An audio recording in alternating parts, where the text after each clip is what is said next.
Hello. Hello.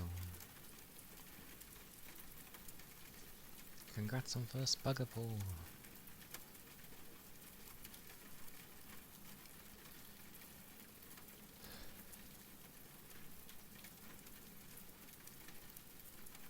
It'd be the weekend. The weekend.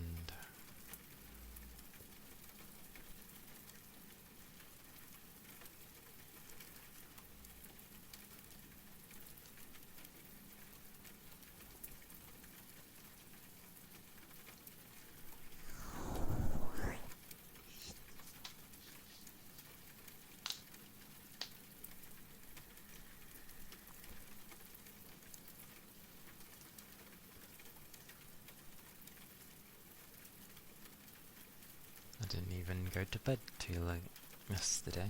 It was only, well, this morning I guess. I think it was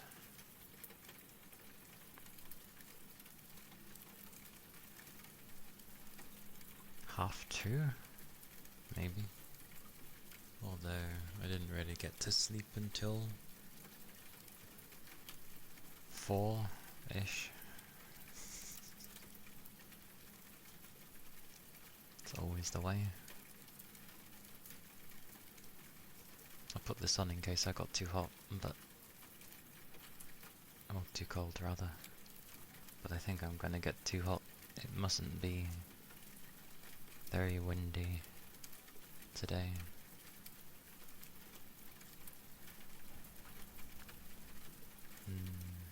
Yeah, hang on.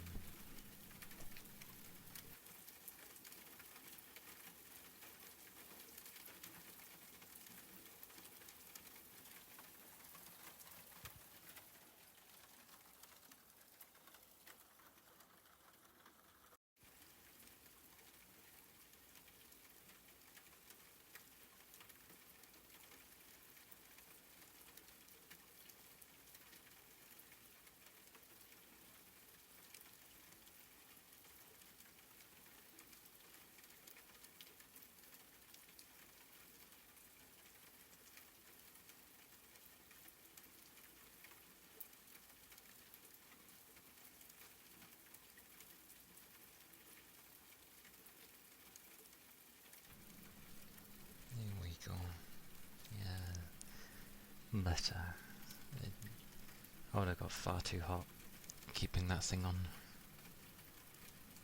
Way too warm. Whew.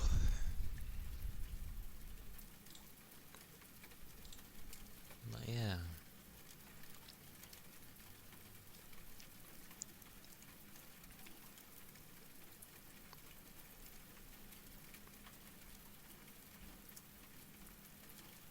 It'd be a day. Honestly, I was having a thing of like, should I even stream on Saturdays anymore? I don't know, just currently I feel like doing stuff.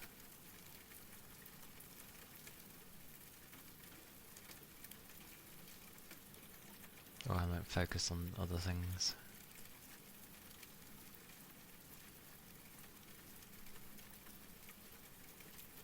Maybe this is what they mean by, like,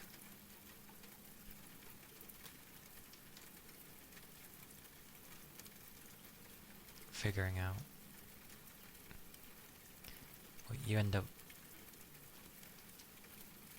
figuring out what you want to do when you stream long enough.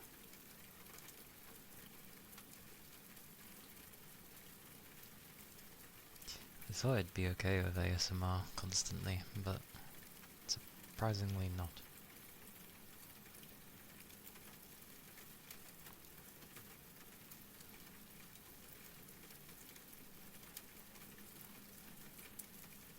But I do go through my sections of where I just want to play games constantly. I always get those times. And then the times when I don't want to.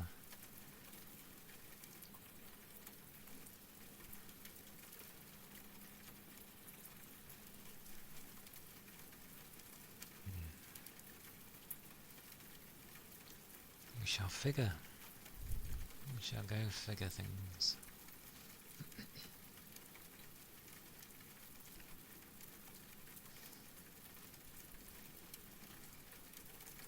Although I made the semi-right choice in doing things backwards, because if I didn't, I probably would have just fizzled out streaming.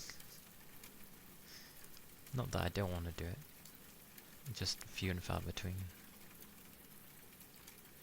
A mix.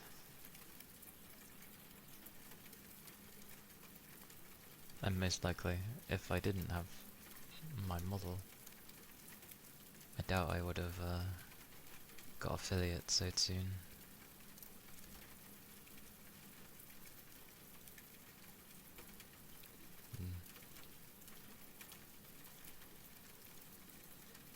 Oh well.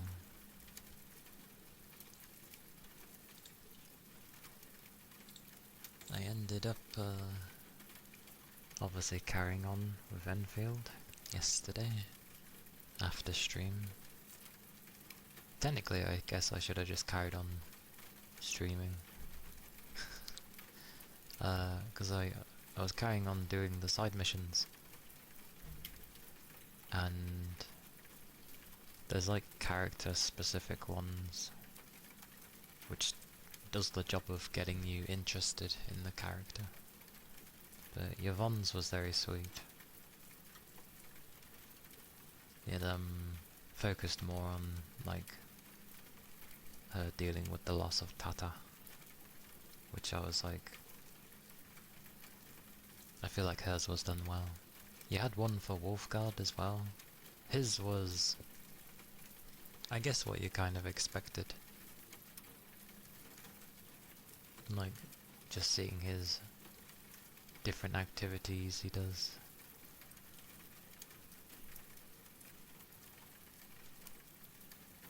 It was alright. And I think they've recently just done a new one for... is it Gilberta? I know people just can call her Gil. Or was it meant to be Jill? I'm gonna say Gil, because it's G. But there's one with hers, so I may end up at least recording that one. Yvonne's I wish I recorded. Loss is never an easy thing. I don't like experiencing loss. It's why I tend not to get close to anything. But I think it's also the medium when it comes to... like, I could see something in real life. If it's not connected to me, then you'd think I'd be okay. And in real life, correct. Because it doesn't mean anything to me, so why would I be attached? But always when it comes to anime style stuff, I think it's because I listen to the voices more. The English voices are actually pretty good as well, so that helps.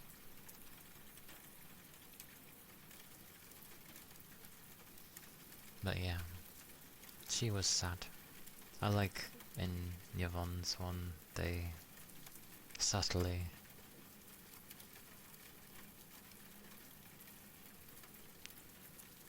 kept showing like she was trying to deal with it but didn't know how, and also kind of trying to ignore it, which people deal with loss in different ways, and that is one of the ways she was dealing with it. Eventually she did cry though,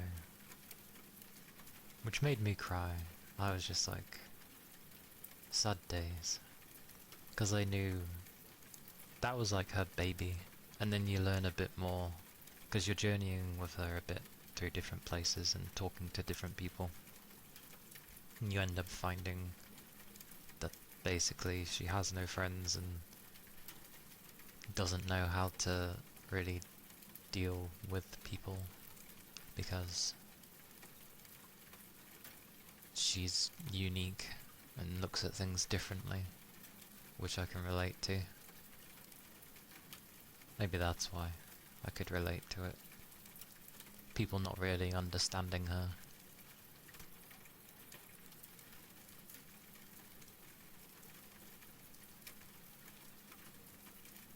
People will look at her character and go, "Oh, look at what there is to stare at." It's like, yeah, visually appealing. But she's a person looking for a friend, or to make friends. But obviously they have to get her, which very few people do.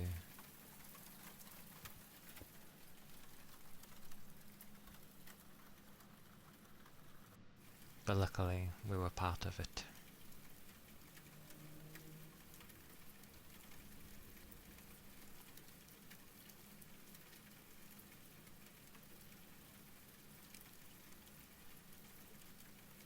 Ironically, the graffiti part ended up sinking into my head of like, that's what someone does when they're trying to get people to notice her and stuff. Because it reminded me of Naruto. Because that's what he would do in the past. Like, draw on the stone statues and all that stuff. It was to get people to notice him. Rather than just ignoring and staying away.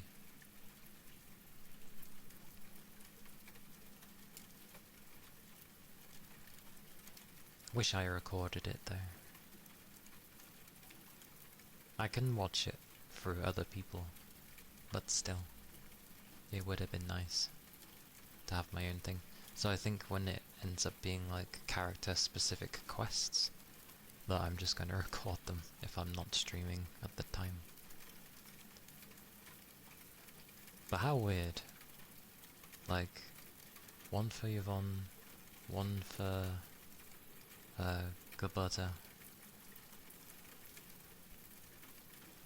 Because she's just come out, so that's fine. But one for Wolfguard. And I'm like, of all the characters that you have, and you do one for Wolfguard? Unless they all get one, like all the 6 stars get one like that, and it... I don't know. Actually no, because I don't have Yvonne. Yeah, I don't know about that one. It's very weird how they choose. Maybe he was also a favourite for people. It's also nice that people appreciate the guys in that gacha as well, because they are good designs, and yeah, too many times I see it with influencers where it's like the girls show up and they're like, ah, blah blah blah, going absolutely feral at them, and then a guy shows up and they're just like, oh, and I'm just like, a bit harsh. Rigby, 13 months already.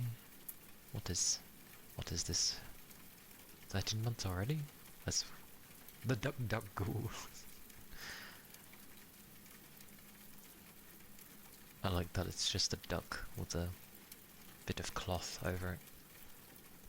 But thank you for the 13 months. We got through a month already. When those things happen, they go really quickly. Alright, let me grab your name. Whoosh. Whoa. Hop.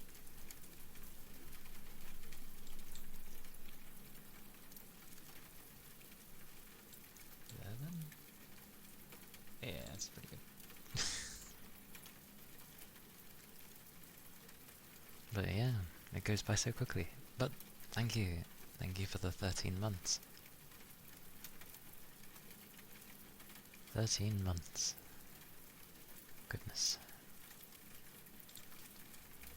Who would have thought?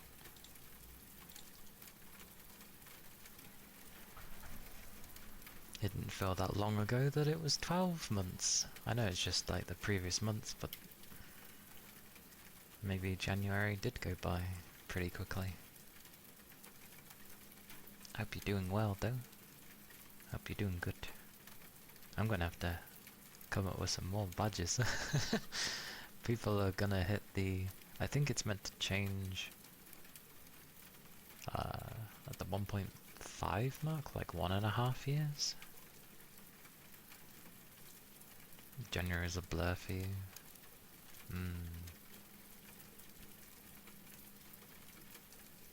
It was a very tiring month for me. I had a lot of my work come in. I get the feeling it's what they were holding off in December, because December wasn't... Granted, I had like half of December off, but I remember hearing when I was off that there was some days where it got crazy busy, but otherwise it was kind of normal, I think. Whereas January has been like consecutively busy. There's been maybe 1 or 2 days out of the entire month where it was not too bad, and that was recently as well for the second one. So yeah, busy months.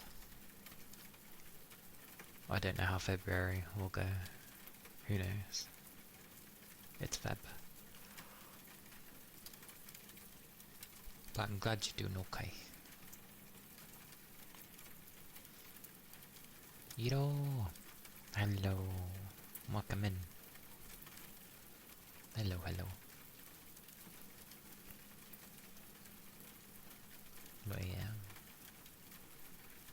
Experiencing loss in shows that I at least like always affects me so. Even in games. Kind of weak to loss. I guess anyone is, but it's the only thing that kind of affects me. Sort of. It's a weird one. Like, there are some shows that I can watch and they're meant to be really heartfelt and very sad, and I watch them and I'm just like, oh. Great googly moogly. I watch them and I don't really feel much from them. I'm just like, oh, okay. But, yeah. It's a strange one. And thank you for the headpads. Thank you, Keely. Hope you're doing well. Oh, I'll have a drink there. Yeah.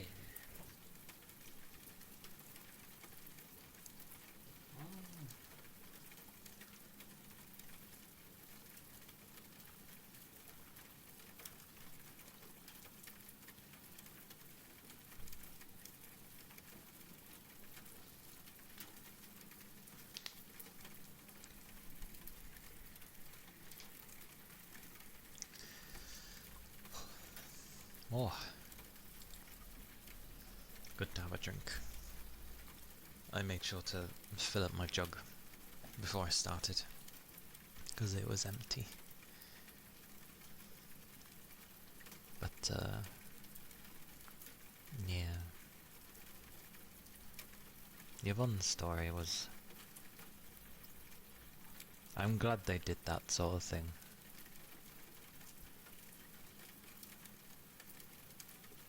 Gives more...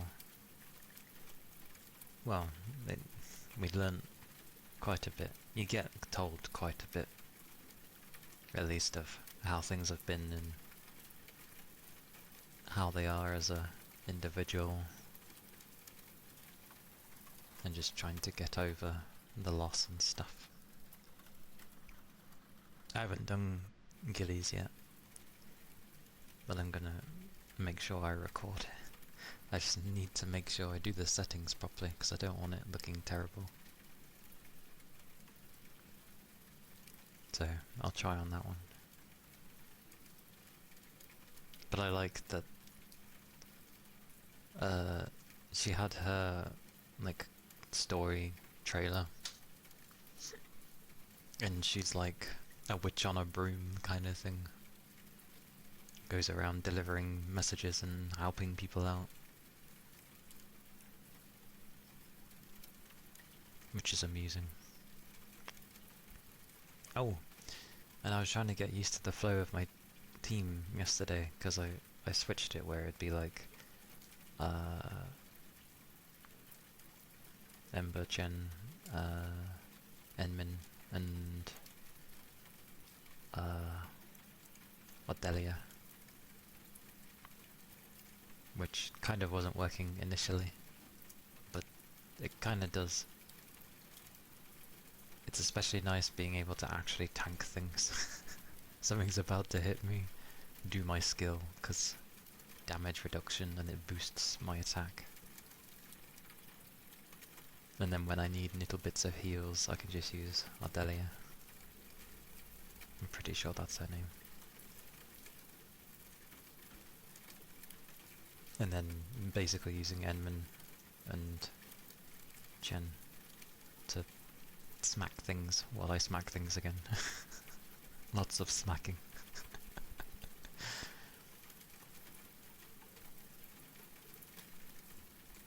I've seen a thingy actually. I saw a video where a guy did a...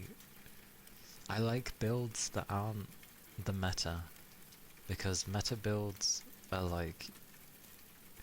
they're in a sense like bread and butter and things that you know are going to work.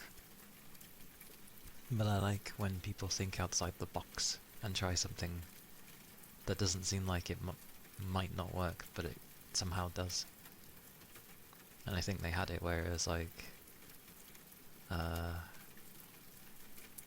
ones that I just said, but instead of Ardelia they had Pog.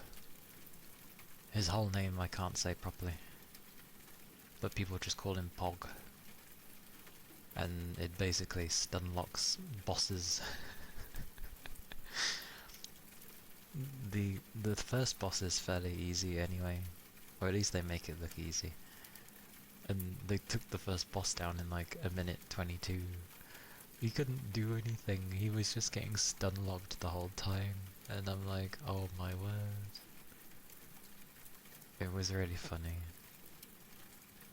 Like, poor big boss.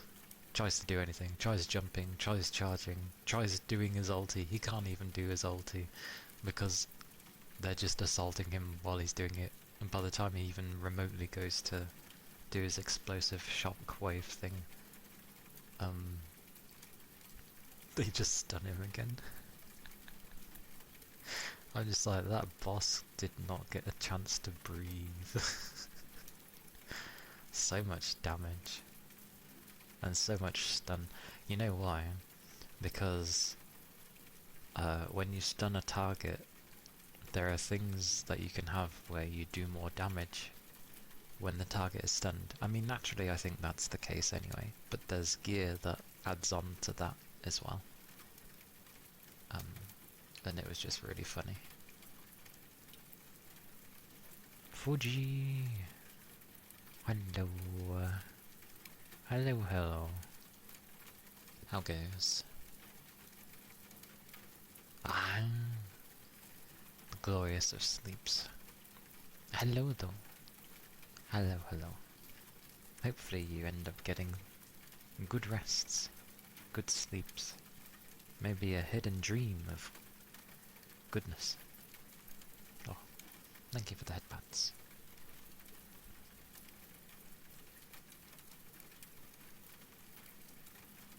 All of the goodness. I like woke up at,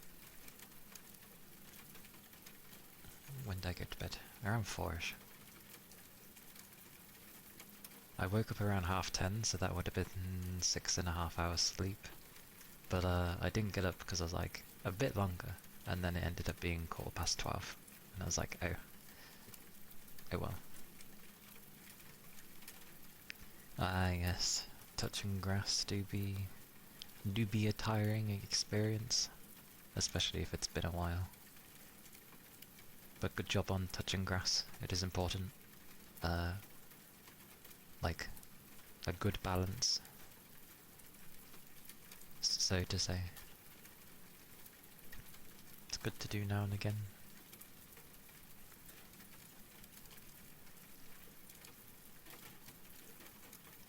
I always used to think going out to work every day counts as touching grass, but I guess not really. Not really. As much as I wish it would count.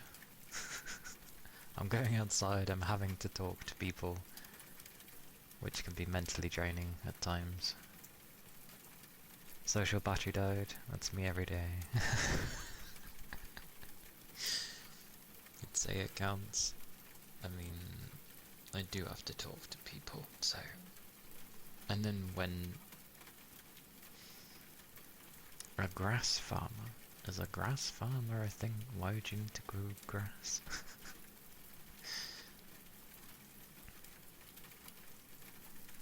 Oh, I see. I see.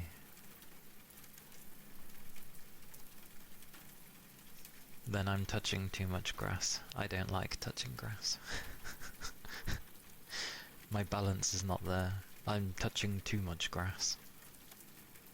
And then people have a go at me when I want to be left alone and don't understand why I seem like I'm in a mood. And I'm not in a mood, I just want to be left alone because I don't have the energy to, like, bother with them.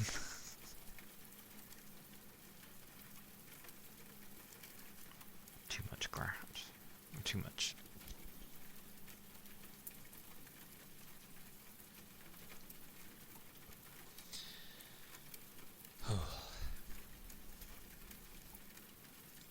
It's always fun as well when you get told to cheer up and stop being so gloomy, and it's like... And they tell me this when I work. It's like, this is just my working face. It's how I look when I work. But yes, have a good rest, Fuji. Mwah mwah. Mwah. Mwah. Luckily I can do hugs. Hugs! Oh. Have a good sleep. Rest well.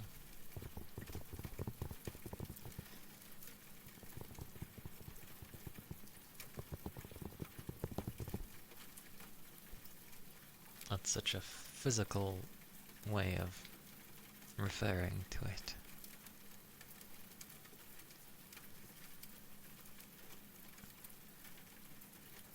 I remember when I was a kid and I had this sort of toy car thing that you could actually get into.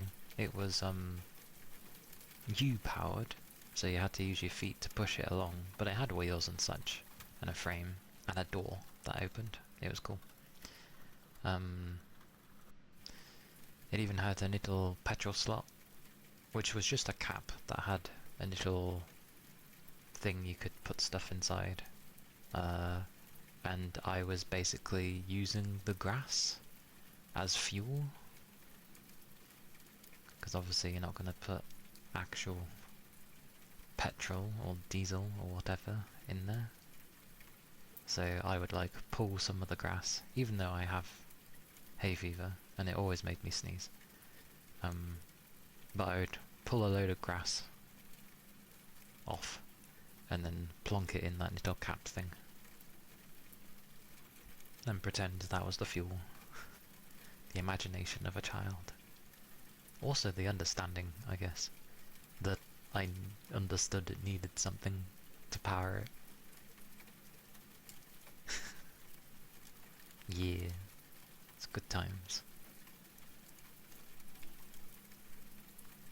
Good times.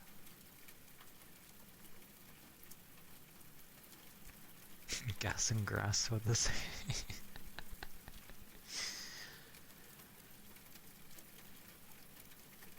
I mean, children aren't stupid, they just don't know. because they haven't been taught things. I feel like if you haven't been taught things, then that's technically not meaning you're stupid, it just means you didn't know. So it's ignorance in a way. In a good way.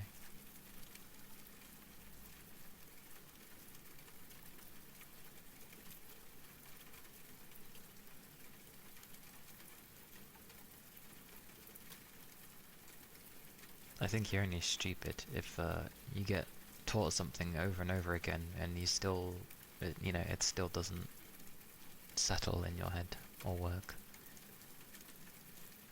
I could imagine that, actually.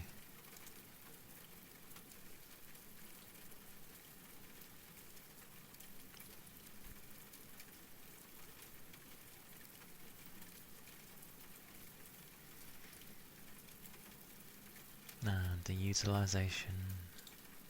I feel like the utilization is silly because it doesn't properly state. With everything going, my utilization is at 27%. It's not very demanding. That's of the GPU though.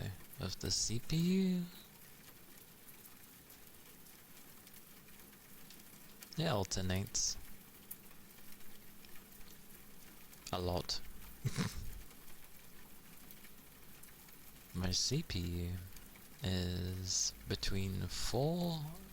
I need to find an average. Where would your average be?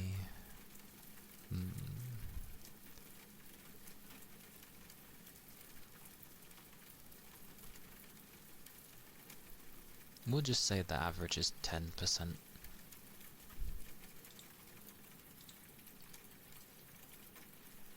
But I am only running the model and streaming.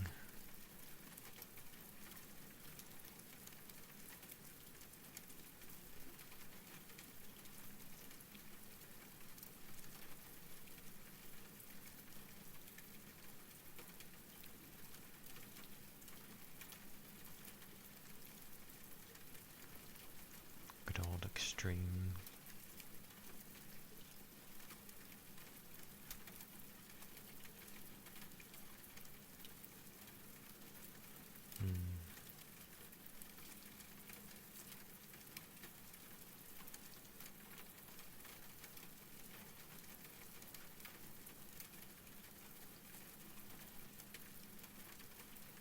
I think I'm getting close to moving to the new area on Enfield.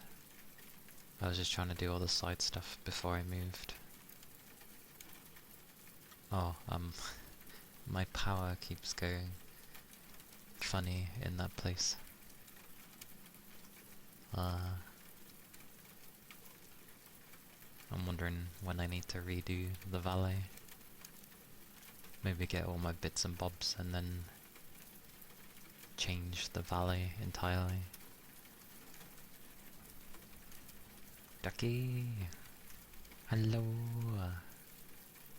Yeah, I'm doing alright. I'm doing good. Somehow...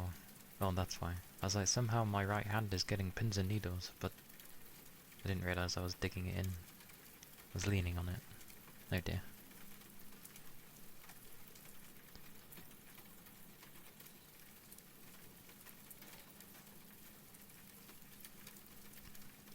But yeah, I'm doing good. I hope you're doing well too.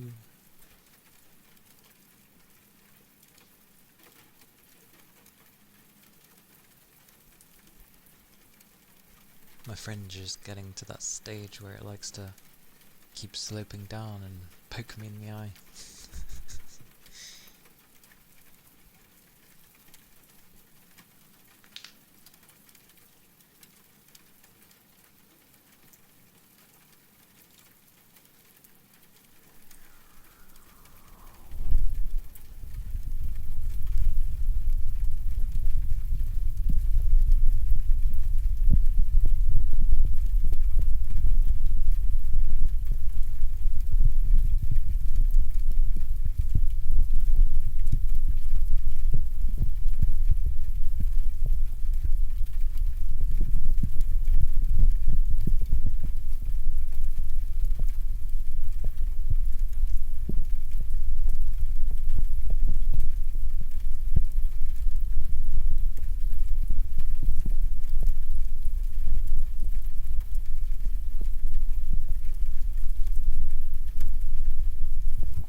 How's the cupping? Hello, Spoony. Welcome in.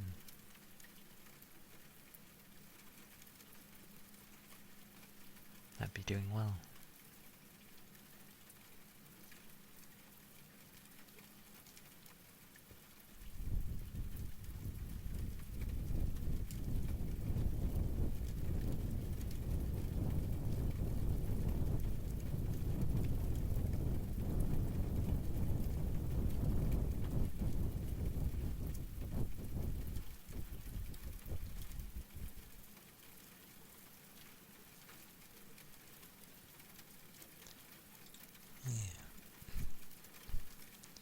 I do not know their release date. It might already be out. Yeah, I think it's out now.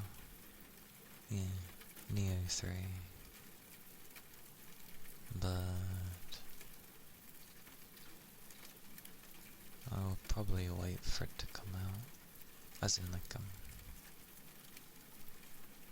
to go down in price first. There's a fishing game? There's a fishing game? What is this? Oh.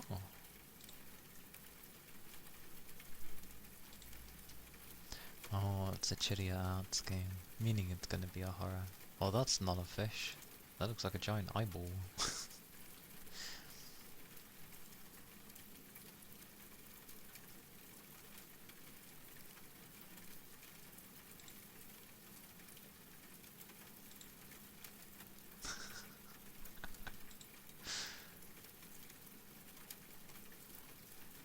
Interesting. Dragon Quest, what was it, 7? Yeah.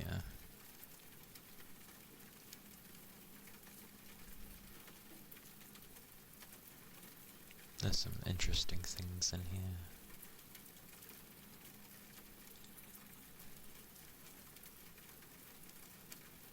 Wait, so when did Neo 3 come out? I don't see it in the new list. Or is it not out yet? Oh, it's not? Oh, the 6th of Feb. Yesterday. Yeah. Okay, so a game that came out yesterday is not on Steam's just released? That's so weird. Why is it not, or did just a plethora of things decide to come out all at once and it got shoved to the bottom? That's so strange. Apparently it's a really good game. Like, it takes all the good stuff that they've learned over the time, but people seem to think that it's Koei's, or it's the team's first time doing an open world game, and I'm like, clearly nobody played Toukiden 2, because that was also open world, and done by the, probably not the same people, but published by the same company. So I guess everyone just forgot about that game.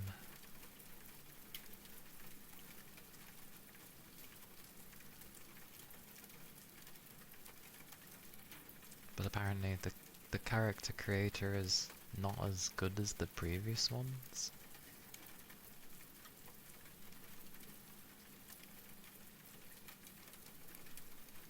Or like the way the story is made is you're supposed to be this particular figure who is a guy. So if you were to make a female, you get referred to as this guy. So it creates a bit of disparity, apparently. But like, why does that matter?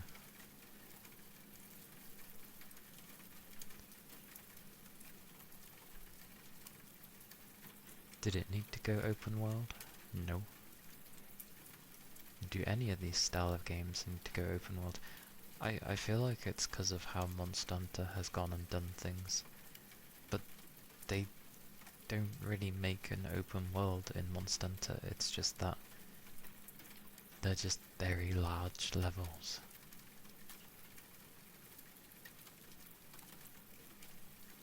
And that's all they need to do, is just have large levels. You don't need this sprawling world. You're there to do one thing.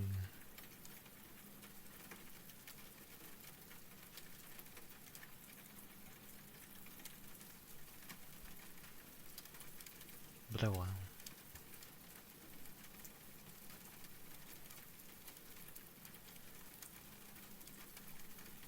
Oh.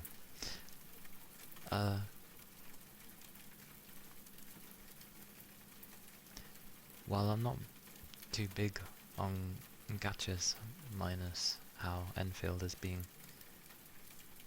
I find it, I still keep tabs on them, because it's still a game, roughly.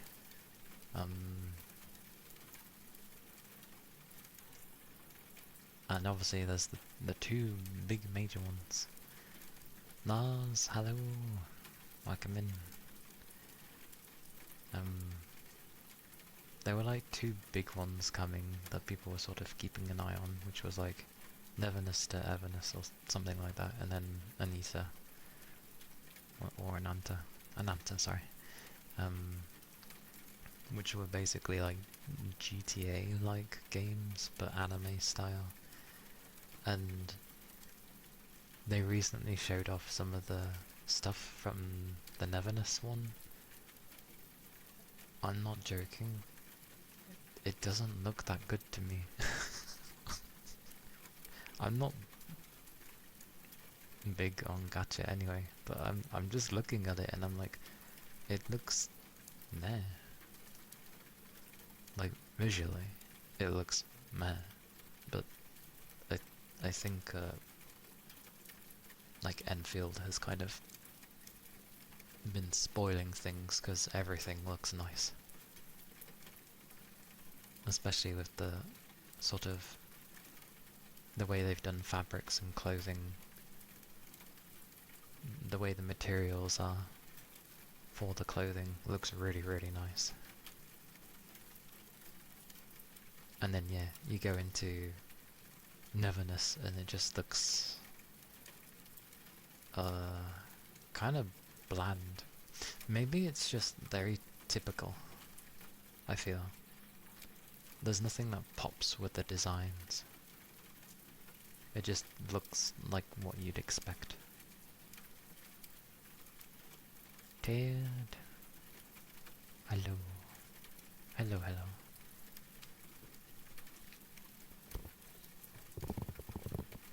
I also never understand when people end up liking a particular game, why everyone always ends up having a go at like the new game that comes along that's potentially very similar to it. And everyone just attacks it. And it's just like, you're just showing that you think that it looks good, or that it's potentially a threat for whatever reason to your own game. Like, if you enjoy yours, fantastic. If there's a competitor, again, fantastic. Because chances are, they'll either look at the other one that's come out, maybe take some stuff from it, or learn something from it. Or maybe they'll actually do something about their own game if it's been feeling a bit samey. Because they feel threatened. I don't see a downside.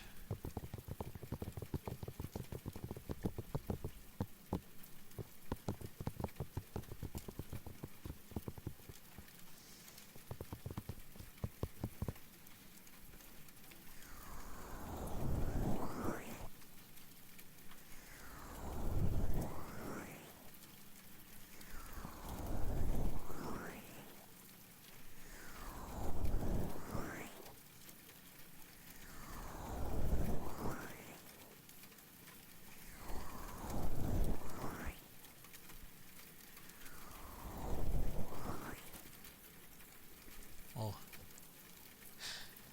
It also made me laugh how you've got some people that complain, and this happens with any game, where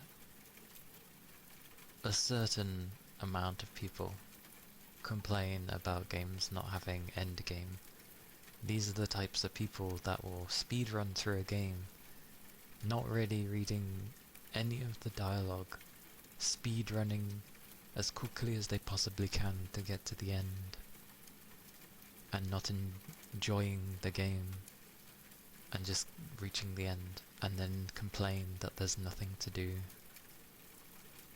And I'm just like, maybe if you took the time and enjoyed the stuff a bit more. And then others end up hearing about this and it's like, oh, there's not much to do at the end game. It's like, to be fair, by the time any of us get to the end, they'll probably have something ready by the time we reached it. The ones that have reached the end saying there's no end game are the small, like, minority that just like to steamroll games. It's just amazing. Like, I'm more behind than most, but I still have plenty of stuff to do.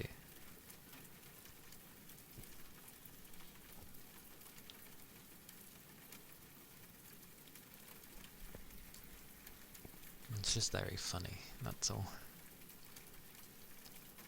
It's like, okay, you've power rushed to the end, you've gotten everything that you need to. Do you know what's going on in the story? Can you tell me what's going on? They probably don't care. They don't care about the story. They just wanna progress things. Which makes me think someone should just make a game where there's just nothing there, it's just constant, you know, step upon step, the next thing, bum bum bum bum bum. That's the type of games those people should play. But then they'll complain that there's no story, even though they don't follow it. It's terrible. Oh, I also worked out, free-to-play wise, how much it would be, like how many of the currency thingy they give you to roll, how much I'd need of that to like guarantee that I'd get the character I wanted if it was on a banner or something and I really wanted them for whatever reason. And I'd need like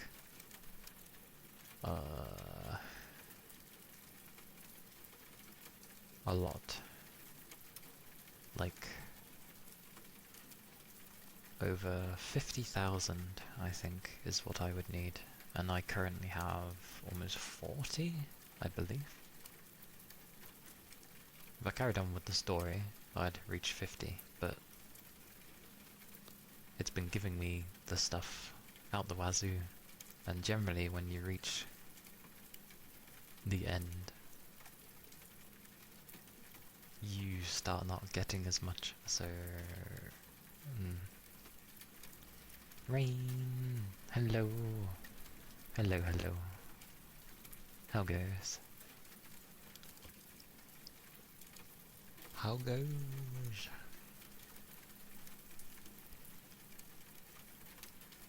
It do be the weekend.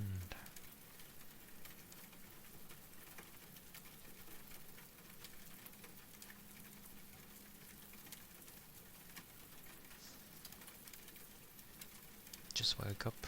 Well, good morning. Even if it's not the morning. Which, I'm pretty sure it's still the morning for you. But, yeah. Yeah, it's been alright. I had my bath.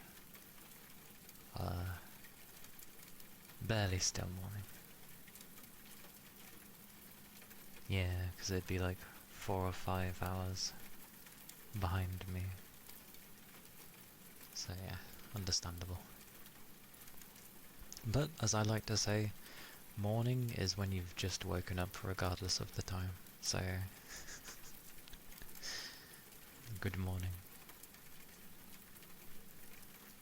Although if people, it's ironic, people at my work, if they say morning and it's the afternoon, I tend to be like, afternoon? Because we're in the same, yeah, it's work, so. Yeah.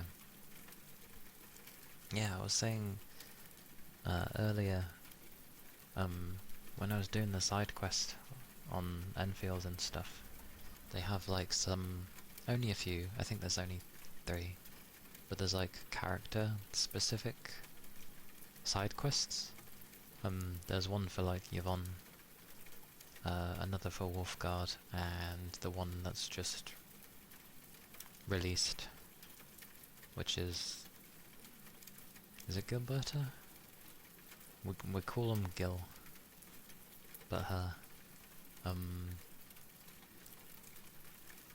But Yvonne's was very sweet, and like I could understand where she was coming from, because like she struggles to find someone who can understand her, and she just wants like proper friends who get her. But she was also dealing with the loss of Tata, because obviously the robots she built are ones that, you know, she put her heart and soul into, so those were like her friends pretty much. So yeah, she was also dealing with that. I thought it was very sweet. I don't know if it's good that I can relate to that, but yeah. A good quest. You made it through the first big boss the other day. It was hard because you did it with the cannon party? Oh, the cannon. So, Enman, Perlika, Chen, and Wolfguard? Is he canon? I mean, he's there at the time of the story. Who would your 4th party member be if it's not Wolfguard? Because I know is he a 5 or a 6? He's a 6-star, isn't he? I can't remember. I can't remember, yet the game's given me like 3 times. It really wants me to use Wolfguard. No, I don't think he's a 6-star. Maybe he's a 5-star, like Perlika.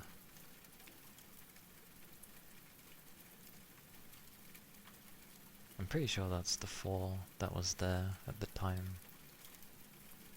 But yeah, he's a fun boss fight, isn't he? All jumpy and flamey.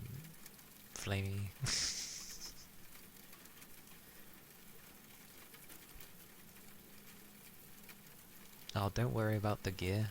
I was in the same... Actually, I'm still in the same boat as you. I'm still wearing the level 28 gear, and I'm level 60. So...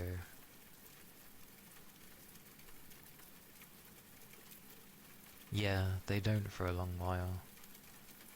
Like, you'll eventually get, like, level 36 gear, I think.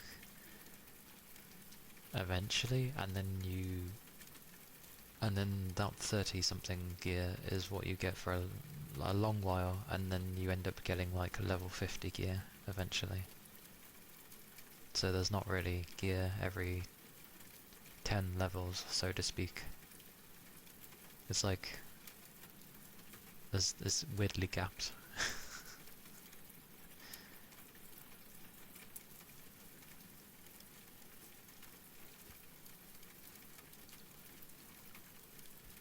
But for the longest time, your level 28 gear honestly will do you. I just... leveling them up doesn't give them the biggest stat boost, but it's still something. leveling their weapons is definitely important. That seems to give the biggest help. But yeah, I need to eventually go through building again, because it's very wishy-washy at my base currently. I constantly keep having a fluctuation of power, which is fine, like everything still runs because of the reserves. I lose like 7% reserves, and then, you know, another battery managed goes in and it saves it, so I'm on a seesaw currently of power.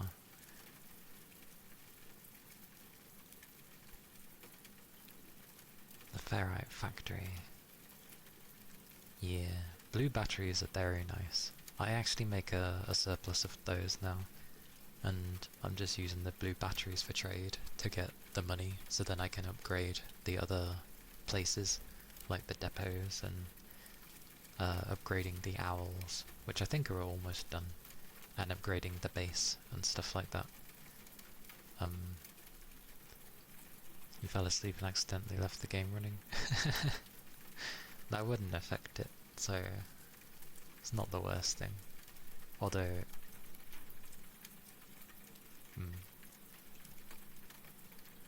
you fell asleep though? Are you okay? Did you manage to sleep okay? I hope so.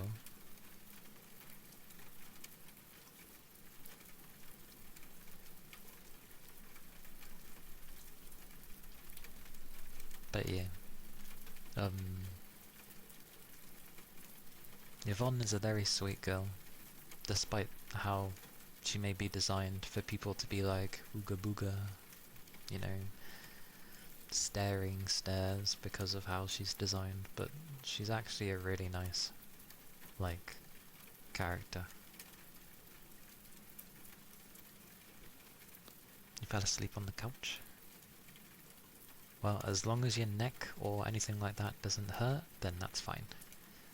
Nothing worse than when you sleep and you've ended up sleeping funny and your neck is like, oh, like you look one way and you're perfectly fine, and then you twist the other way and you're like, oh my god, kind of thing. As long as that doesn't happen, that's good. I am kind of the same. I'm not necessarily picky. I won't sleep at a desk because it's very awkward. For how the body, you know, arcs trying to sleep. But as long as I have a pillow, I've said it before, as long as I have a pillow, I can sleep anywhere.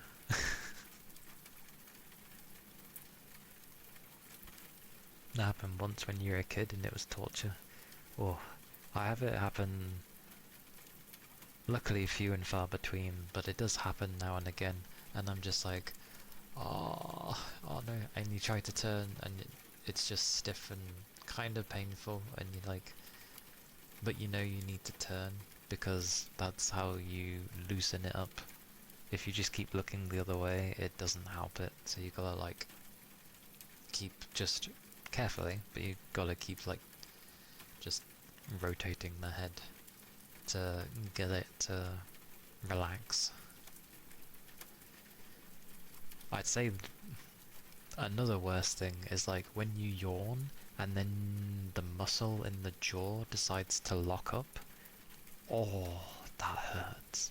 That hurts. That's the point where I'm like forcing both of my hands to try and close my jaw so that it can't do that stupid thing. That also hurts. Holy moly. And yeah, the jaw is stupidly strong. Trying to close your jaw when you're yawning is very difficult. And yeah, never... There's other things, but yeah.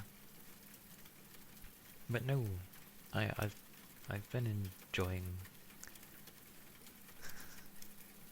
Yeah, never have that one. I don't know what actually causes it, because I'm simply just yawning and then the jaw decides to lock up. But Hopefully you never get it, because it's not nice. But if you do, do your best to try and shove your jaw shut, because it will kind of help it. If you can feel which part of the muscle is doing the part that hurts,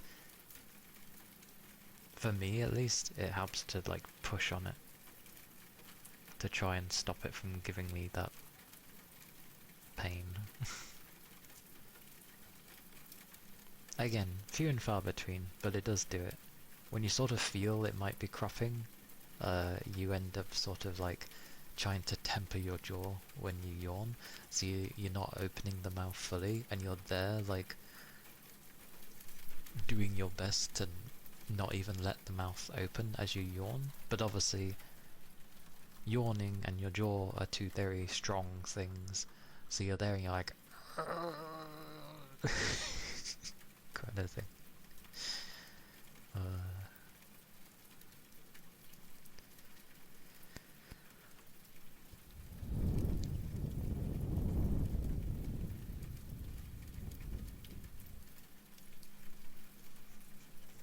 But yeah, I'm enjoying Enfield. And I'm glad I've sort of got the thing with Ember to kind of work. Because she charges a lot of the SP if I can get her full combo off. And if enemies try hitting me in the meantime, I have her skill that helps negate damage, I believe, and then shoves it back in their face. It's great. I like that playstyle. I like being able to take things and not necessarily rush around and then just deal it back. And then I have like Enman and Chen to bonk things back. Enman to smash when I'm putting on the vulnerability stacks, because he has the crushed thingy. So I can put on the stacks and then I get him to do his skill or his ulti, and then it's just like boom, damage. I'm like, yeah. And Shen can help lift the buggers, which is helpful, because that's a form of CC. It is actually, because they can't do anything, they're stuck in the air, they can't attack, they can't do anything, so yeah, I like those. Combos between when you have like a group that works for you, it gives a nice feeling. Some people say it's very simple, because you can just, hold down the button and attack, and it's, there's no skill of switching between light attacks and heavy attacks and such. But I like it. Personally, I like it. I like how the combos work with things, and I think they could lean into that of stuff.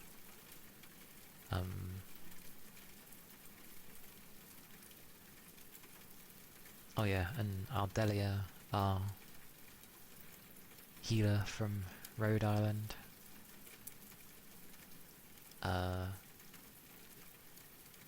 she's nice as well. Like, she offers heals when I need it, and her skill, I wasn't quite sure what it did initially, but what it does is the sheep, she launches a sheep at the enemy.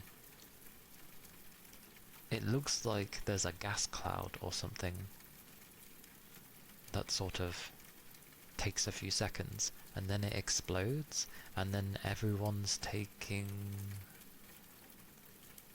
I think it's corrosion damage, which is cool. And I'm fire based, so I can trigger the things if I wanted to. So it works. It works. I like it. Initially I thought, oh gold, this isn't really working that well like I thought it would.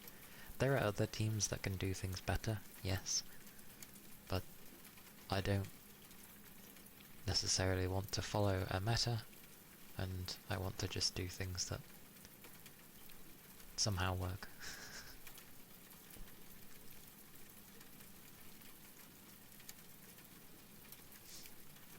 But I do like how very little damage I seem to take if I can play it properly. I can play atrociously. That's on me at that point, but if I manage to play okay, then she takes next to no damage, which is fantastic.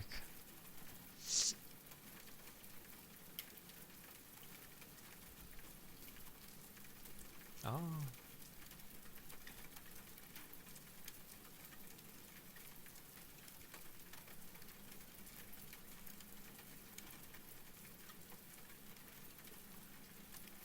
Well, I mean, it depends what you're in the mood for. Like, metas can be fun, but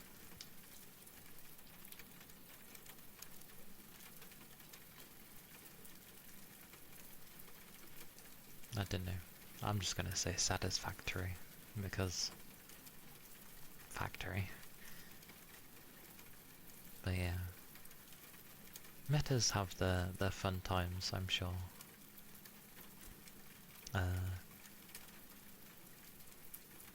But I'd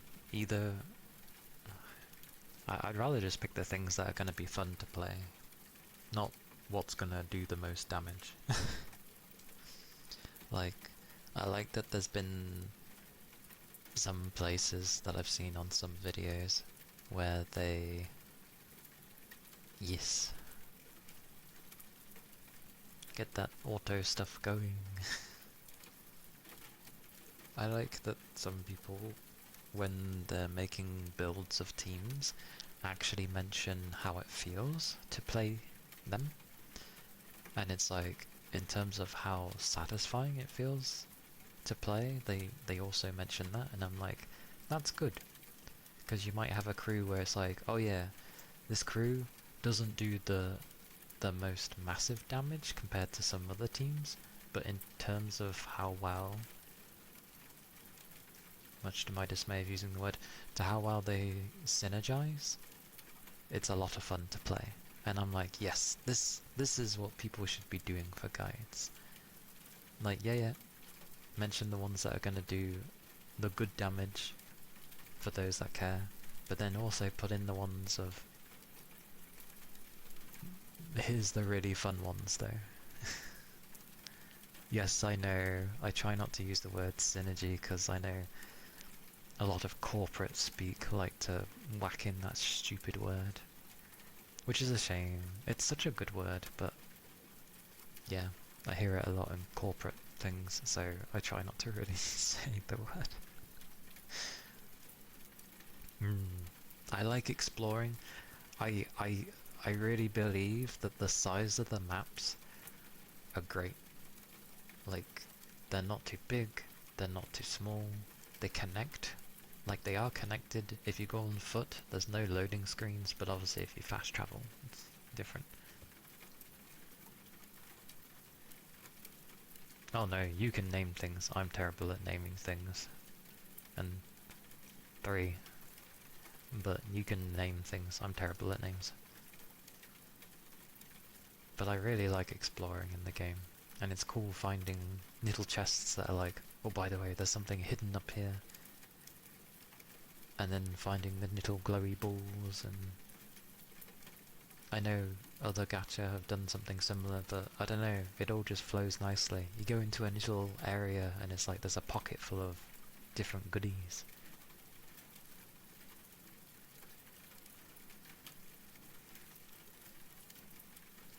You're good at naming things? I'm terrible at naming things. Or it takes me a long time to come up with names. But yeah, there you go. Use what Rain has.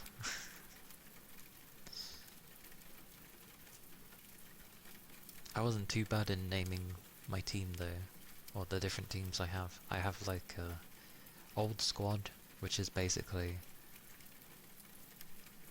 the one I've been using for a long while, which was Enmin, Chen, Estelle, Estella, and Curry.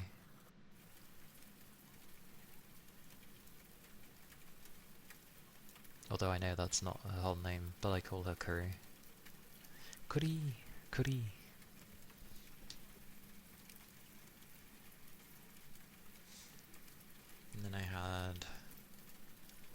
Sparkies because it was full of a lot of electric types. Sounds like Pokemon. Which was like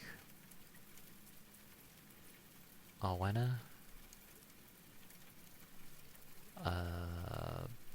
Oh god, I need to remember who. I can't remember the order of what I had them in, but I had Arwena, somebody else, Perlica, and I'm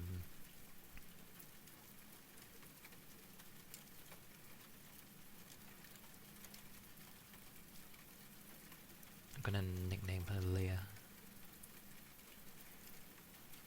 But our wonderful healer, Sheep. I just can't remember the middle one. Who the hell did I have? Arclight. Yes, so I had Arwena, Arclight, Perlica, and Thingy. I managed to get them all to 60, surprisingly. They were gonna be the second team I bother with, and then they ended up doing a thing where we all get a free 6-star. So I was like, oh, okay. So I grabbed Ember.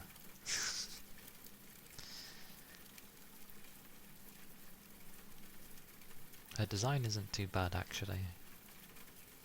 It reminds me of battle suits. And I can see there's like a battery thing. Because of the Pioneer part. Pioneer is in general anyway. Unless you mean the VRP.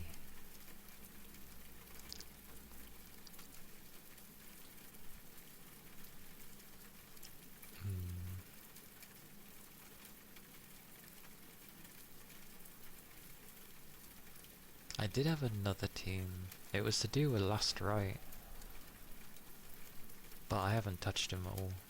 It was like Last Rite...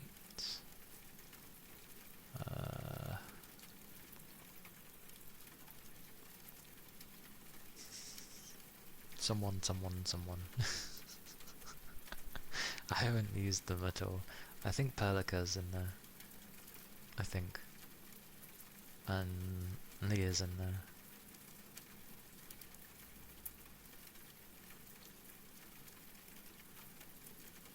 Oh! Zaihi's in there. So it's Last Rite, Zaihi.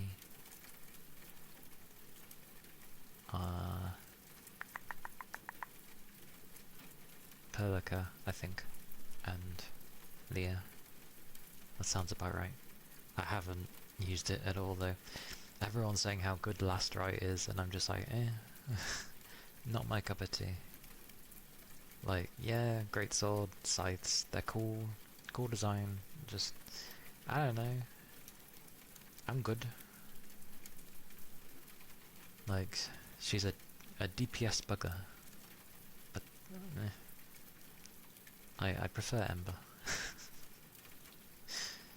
I like Ember. Like, who doesn't like redheads? They're always nice. And yeah, a suit of armor. Well, it's not really a suit of armor, is it? Only parts of it are like that. But that's the vibes she gives, so I like it.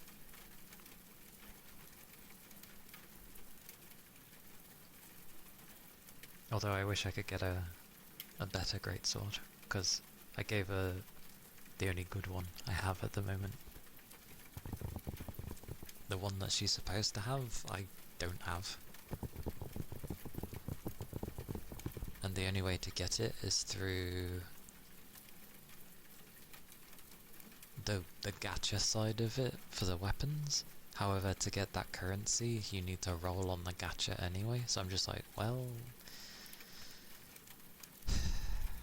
Great. What an annoying method.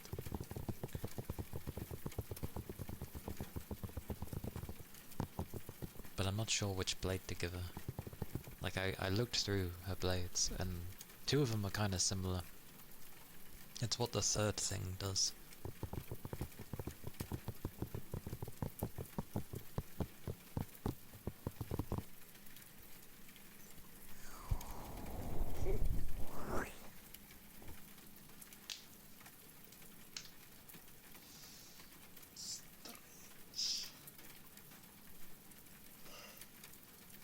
Oh.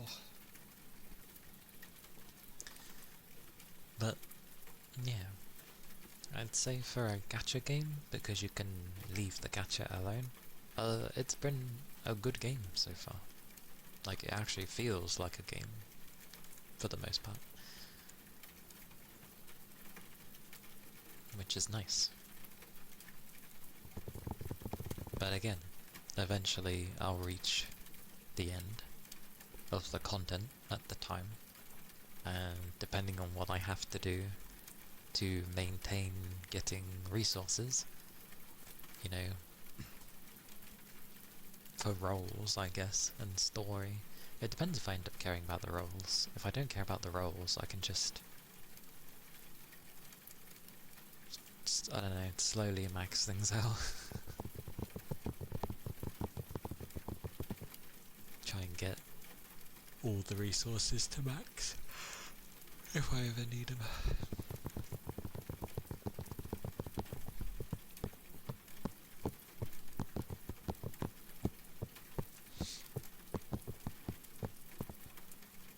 But I think you just need like certain resources to be up there, and then I haven't looked into it yet, but from what I understand, I think when you end up getting to the new area, your old area just turns into basically a giant battery production thing.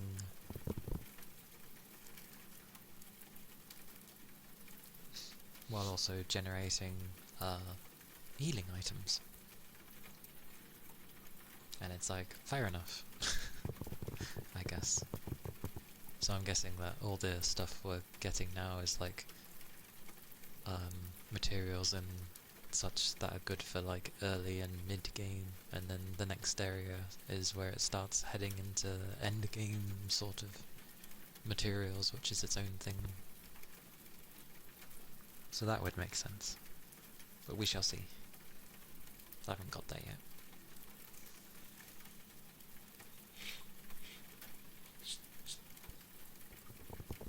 We shall see.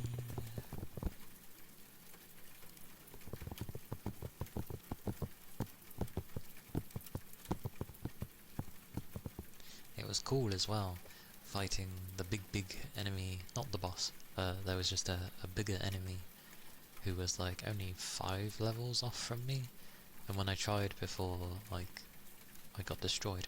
But when I tried with the new team I have, I was just like tanking everything. I was like, yeah, glorious. If a game's gonna be difficult and hit me hard, I like to have the ability to be able to tank things. Ironically, that's what I ended up doing in Elden Ring when I played it. Which is not like me. I don't usually go for a shield defense type thing. But I ended up getting a shield that just negated everything near enough, except magic. It was very resistant to magic, but not fully. So really strong magic would work slowly.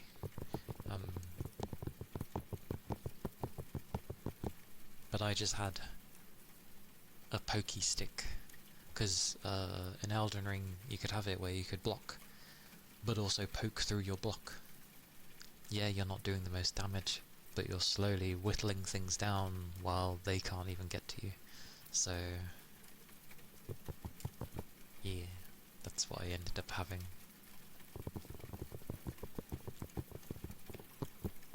It was good fun.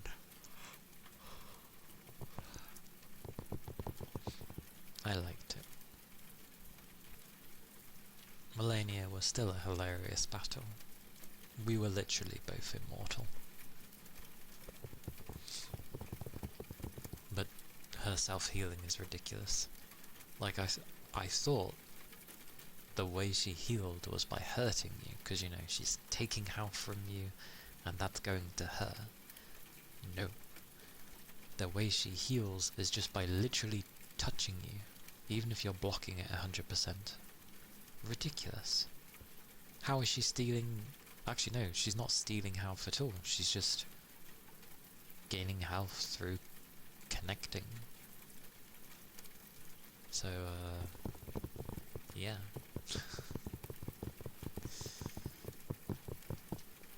Was actually at a standstill with her. Both of us couldn't actually kill each other, which I was quite surprised. Even when she did, like, her waterfowl technique thingy. I blocked it all. Did very little damage. Did I have a healing thingy? I don't think I did. No, I just had, blood on my spear. So eventually it would proc and do a chunk of damage. Eventually.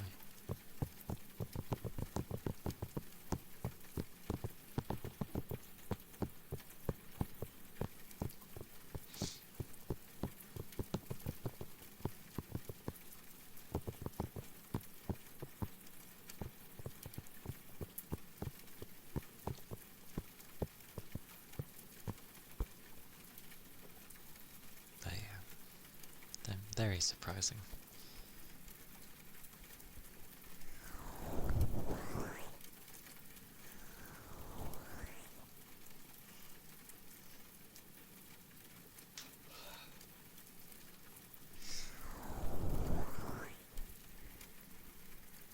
Hey little beast man, hello, hello.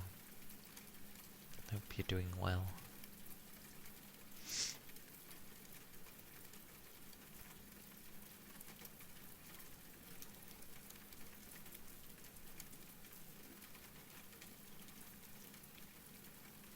More.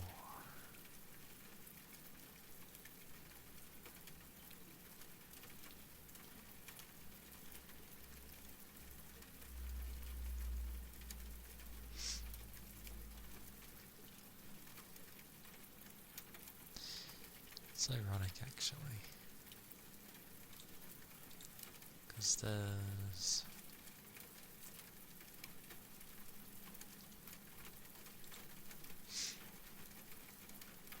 like builds and such.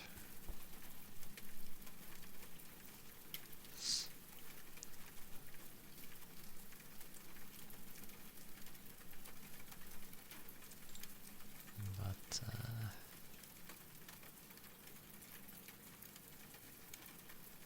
yeah, nothing too crazy.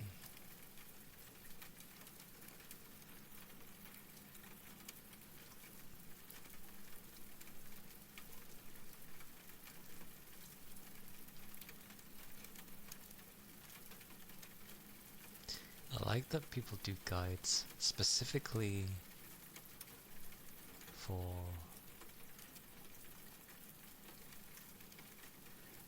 just one character. It's like, this is how this person should be made.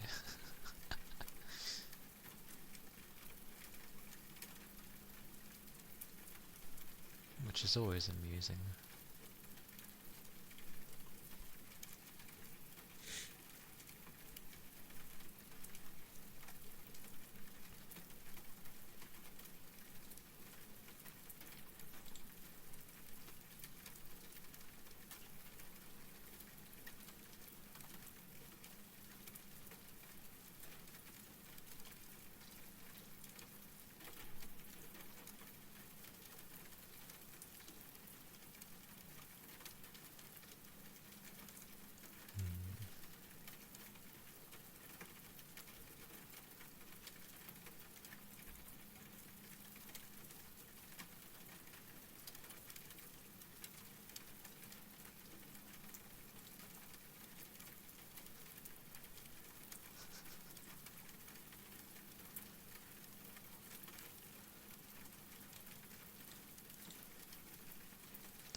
Hello, Red.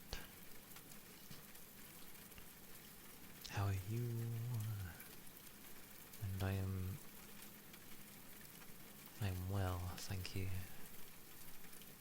I'm doing good.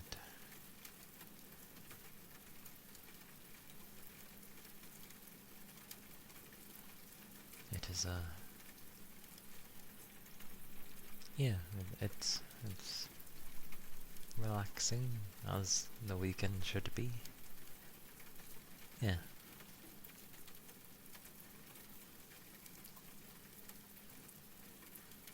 It'd be good.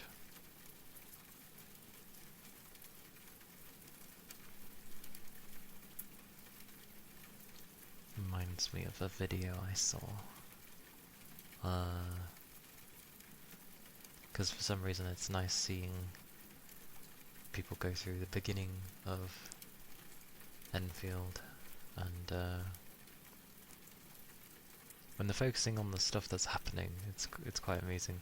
I like that the biggest annoyance they kept having were where your protag isn't entirely silent, like they sometimes speak, which apparently is worse.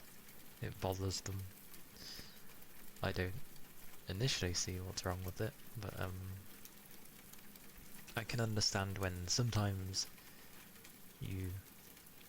it's not even like a mix of, oh, when there's talking, everybody talks, and then when there's not talking, no one's talking. But it can be like, you're having a conversation with your group, they're all voiced, they're all talking in this particular scene. You end up not saying a word, you're staying silent, and then towards the end of a conversation, you'll speak, you'll actually have a voice, and it's just like, okay. But I like that the guy kept doing a joke of like, just saying the action whenever the enemy would do it, so it's like, nod, handshake, sorry, hand gesture, well, there were other things, and I don't know, it just seemed very amusing for some reason. And then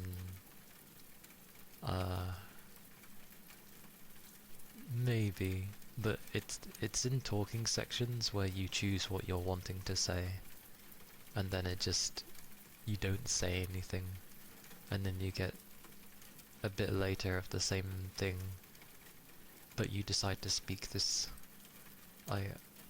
It's very baffling. It's like, am I silent protag? Am I voiced? Like, which? We're both, apparently.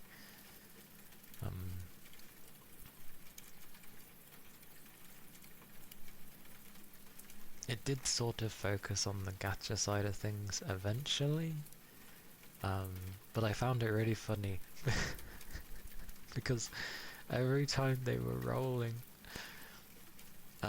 they didn't even want any of the 6 stars, they wanted the 5 stars. Specifically 2 characters. They wanted Arclight, so Chocolate Girl as he called them, and he wanted Arwenna, AV Winner, who I thought was British as well, but some people were saying she's Australian. To be fair, Britain plonked British people on Australia and it formed to become that, so I just see it as Britain number 2. So regardless, it's Britain.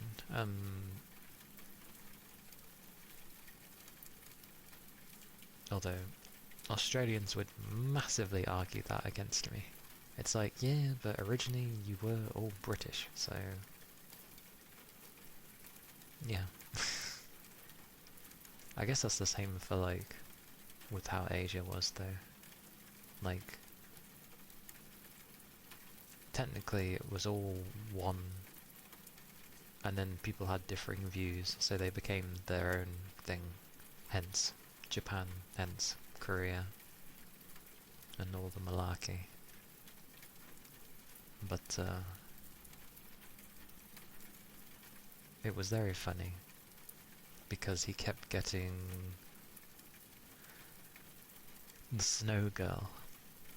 Apart from twice where he got Japan, which was the big panda, he was always getting the Snow Girl. Every single time. It was so funny. He only wanted particular ones, which I know is difficult to get with gacha, but it was just so funny, the fact that he was getting the same character over and over.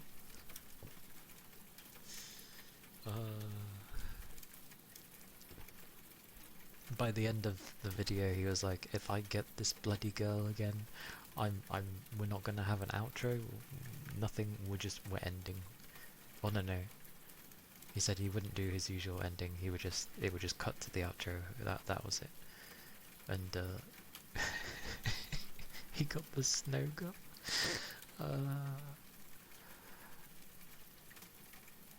It was funny. That's usually my kind of luck. You know how that feels. Like, there's many places in this world where it's basically just another version of Britain. But it's fine. Like, as much as people probably don't want to admit it, America is just another Britain. Originally. But then they got sick and tired of how the Brits were running things, which I can understand, and decided to take their own means. So, Britain is everywhere. And thank God they became their own things, because this country is just blah. It proves that things can be done better, because look at America to some degree, and look at Australia, especially with how they handle their borders. I'm looking more at Australia rather than America, but like, they know how to be strict and how to look after their borders. And then you got this country that I don't know what it's trying to do. And welcome back, Rain. They called you to do network stuff because someone at your house had their PS5 connected to Wi-Fi. Why are you giving this? Is that not good? What's wrong with having a console connected to the Wi-Fi? Or the Wi-Fi, if we're going by how it actually should be said. But obviously Wi-Fi doesn't sound as good as Wi-Fi. Wi-Fi! I mean, technically my PS5 was the same. It was connected by the Wi-Fi. But I don't play anything online with my PS5, so the only thing it really had to do is download stuff. That's about it. They asked you if they could hardwire it instead, so it's not doing it wireless. I mean, how far away were they from the router?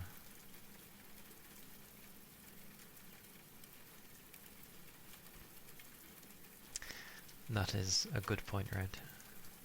That is a good point. I like it. And hello, Tech. Hello. Connecting it. I mean, wired connections are always going to be better. Unfortunately, the one cable we had lying around isn't quite long enough, so now the Ethernet switch is in an awkward... Oh god. Okay. That's not great. Technically, my PC had to get a new cable and get it delivered tomorrow. Fair enough. My PC was wireless for a time, and but the Wi-Fi in it was ass. This was, I'm pretty sure, with the... No, the Wi-Fi was just ass. With the PC. As now and again it just would die horribly, and I'm like, I need to have a wired connection. Like, it just doesn't work having wireless. And the first time I tried asking for it, it was kind of like a no, and I was just like, and I knew it was gonna be, so I got, rage. And they're failing to understand why I was getting annoyed over it, and I'm like, because my internet keeps dropping. Like, how am I supposed to do anything if my internet keeps dropping? This was when I still raided in FF, by the way, so having you disconnect is very annoying. Eventually, though, I managed to find a nice, long, in my opinion, very nice looking cable.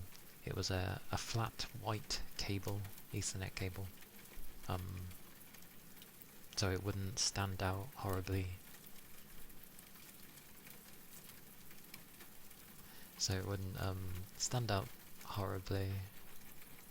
Or rain the tech. That part is spot on. Cause like my router's downstairs, so to have it connected by a wire, I have to, or have, it fed up through, or not through a wall, but it goes along the wall, climbs all the way up, goes along the edge, into my room, and then plugs in.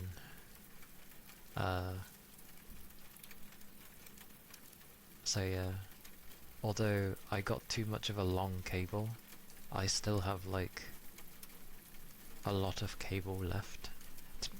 My PC used to be in the other side of my room, so I used to have to use an extra few meters, so it's okay.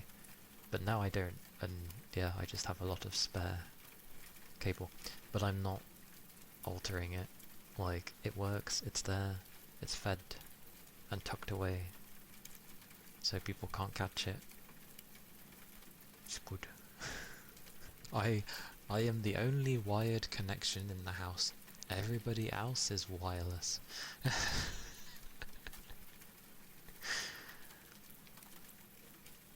Yes. Yeah.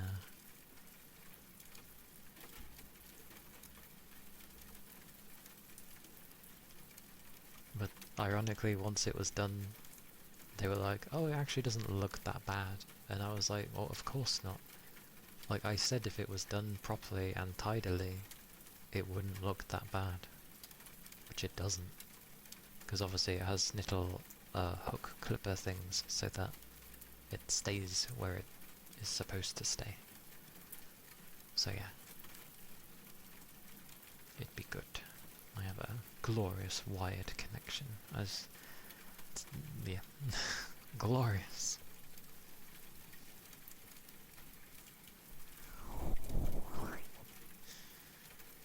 Functioning tech. Yeah. I can't remember where it was. I remember for a time having TP links. But I don't think it was even in my old house. But I remember having them. University. It was university. When I was at uni and I lived in my own house, because of where the hub was, not everybody can obviously connect wires into the landing.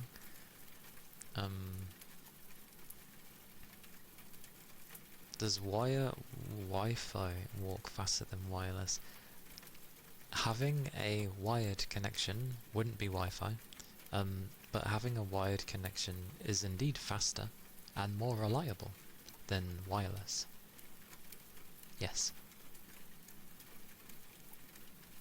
The best part of it being it's reliable. Because it's a direct connection right in there, physically. So it has less that can go wrong with it. Whereas Wi-Fi, you know, the strength changes day to day, and it can just decide to have a fit. Because the Wi-Fi part is just going to be a little chip somewhere within the thing giving the signal. Is there any wire that works with phone? Yes, they're called old landlines. Which they're now changing and removing, by the way. They're changing the phones to Wi-Fi, by the way. Getting rid of the wire. So that's gonna be a fun. Oh yeah, and Wi-Fi is susceptible to interference. Yeah. That is true.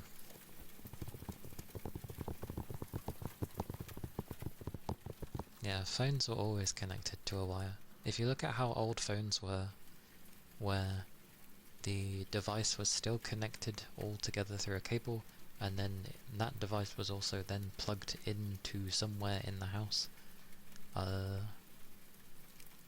Yeah, that would be your wired connection, but things have started to move away from that, and now they're having more digital phone things, in a sense. So it looks like madness. Not your stationary phone. Yep, go. It's meant to be better quality and such, but phones have always been bad. With new cell phones, an Ethernet to C converter might actually work to connect you to the internet too. Really? I guess it could. An Ethernet to C converter? But why would you do that? Why would you do that? I feel like that would be so cumbersome to the phone.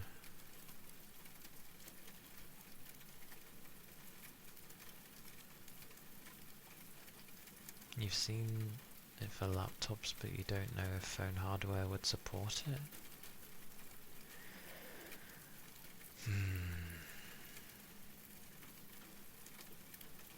I'm not sure. I'm not too knowledgeable with phones. I don't really use them that much.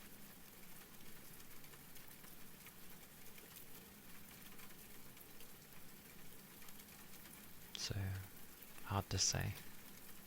I feel like they could work.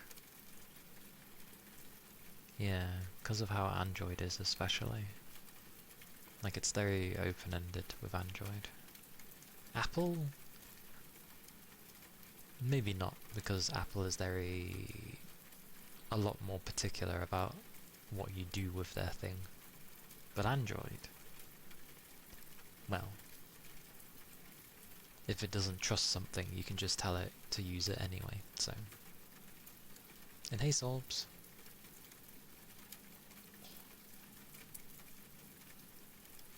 Hello, hello.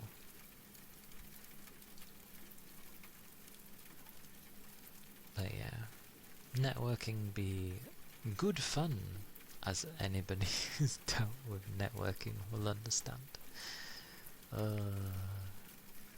It's a good pile of worms, networking. Especially when it should work as intended, and then it's like, just saying no anyway, and you're like, why? Why? You should work. And then you have to find some either weird option or something just to get it to work the same way. Hey Feedy! Hello! Hello, hello. Hope you're doing well. Hacky thing people do with Quest 3, the OS in it is based on Android. They attach a C to Ethernet cable to get a wired internet connection. That's cool that it works. Nice. Play some Warframe? Nice. Warframe. At war with the frames. Open world wildlife hunting and like fishing. Fishing! Can't go wrong with some fishing. Fishing's grand. Have you... I know it's in its early access thingy, but have you tried the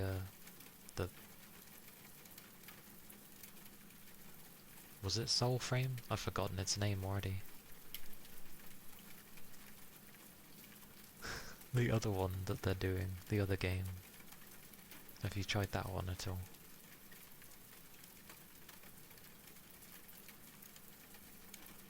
Oh, I remembered correctly. Yay! Not yet. That's fine. Eventually it will pop out. Is it playable? If you pay for it, it's one of those early access titles. But if you can wait, it will eventually be free to play like how Warframe is. But apparently it's really good.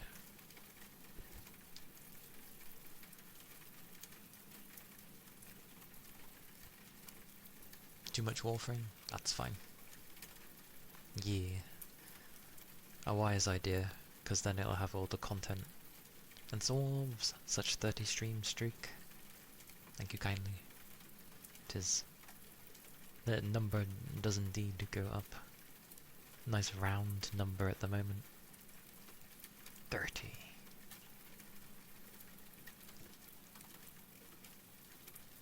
Very nice.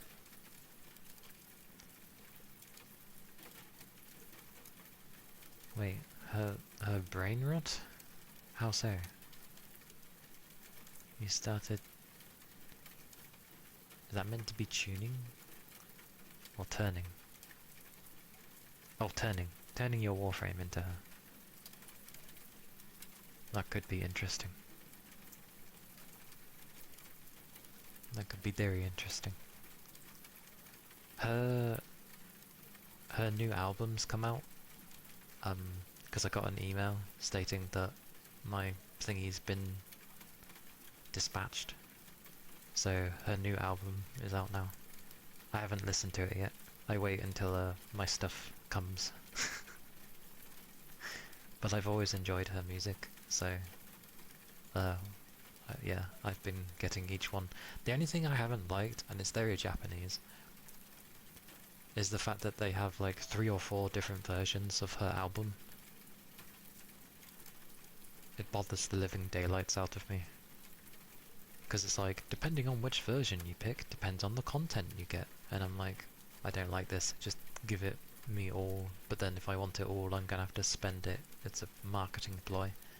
So I just went with the one that's gonna have a plushie. That's the one I went with. But I look forward to some new music from her.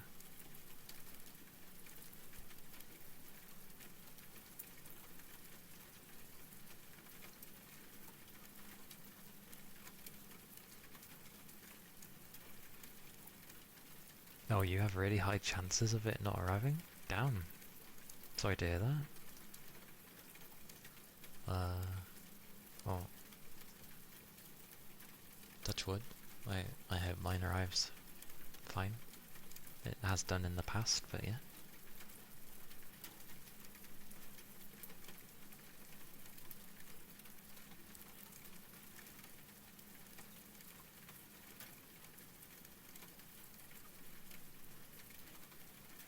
Next time you're in Japan, I'm sure it'll be easy enough, because obviously Hololive is always going to be a thing in Japan. They are the biggest VTuber agency, so that's fair. We should be able to find something.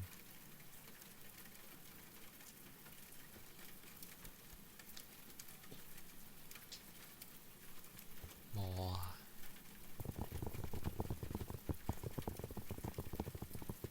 But yeah, I always have all her stuff.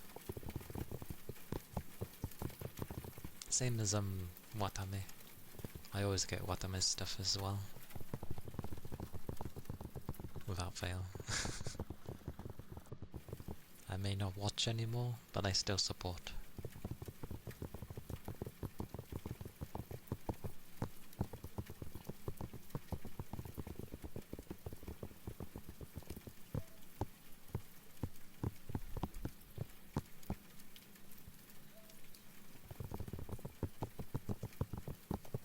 Feels like it's been a long while since new music there.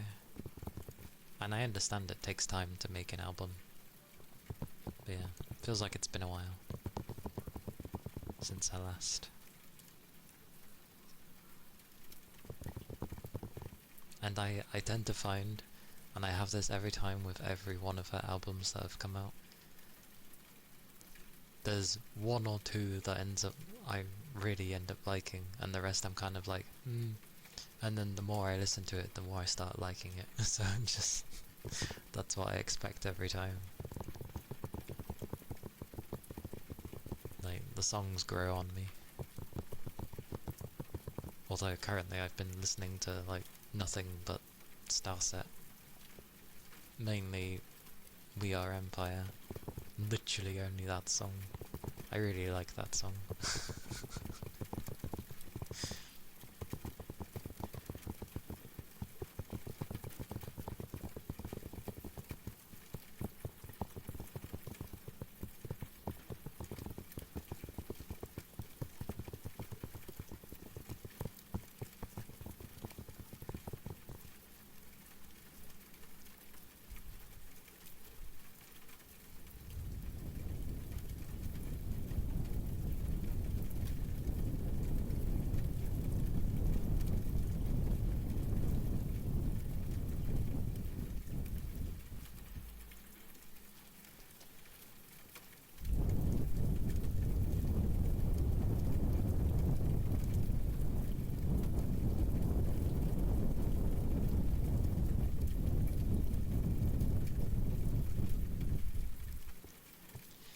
Damn it, I want to show trailers, but...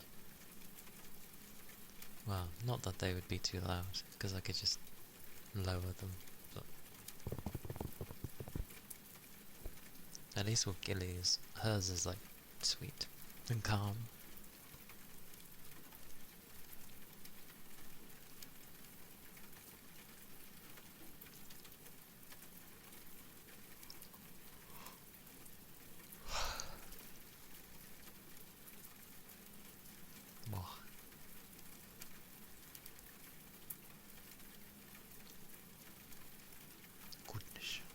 Goodness.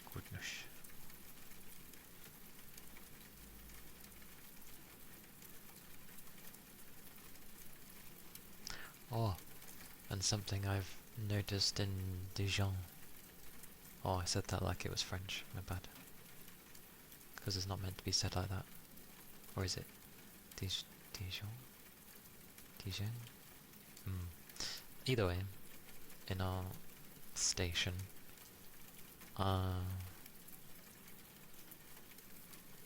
it's because I think it's... yeah, but it's a Chinese word, not a French word, so I don't think it's meant to be said like a French word.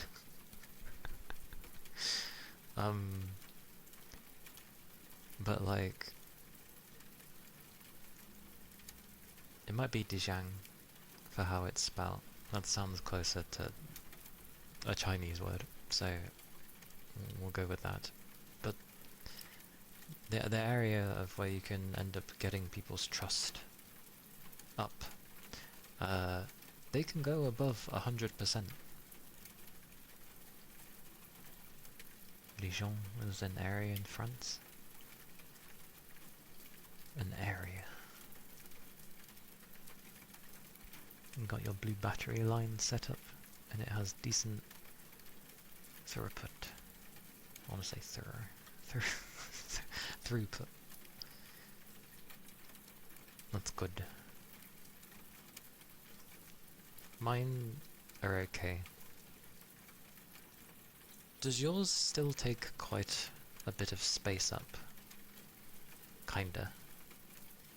Like, I'm not wrong in thinking that having a battery thingy, like, set up takes space, right? Because you need multiple things to be able to make the battery. So you got the two things that go into the thingy to then make the battery to then go out, and stuff like that.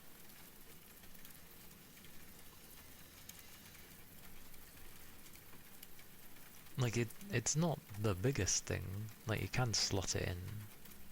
It can be rather thinnish, but I don't know. It seems a lot to get a couple of batteries, it seems. Okie dokie.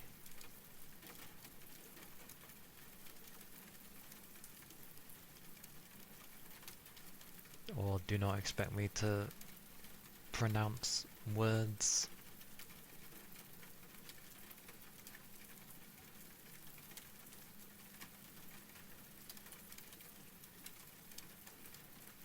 Because I will butcher all of those words.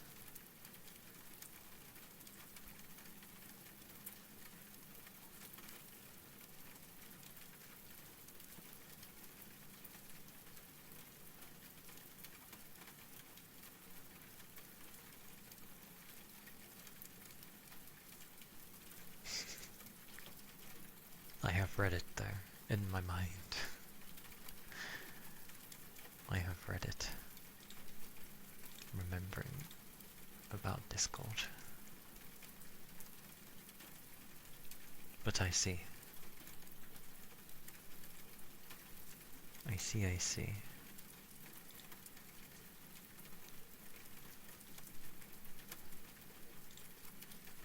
Oh my god, this thing. Did it just...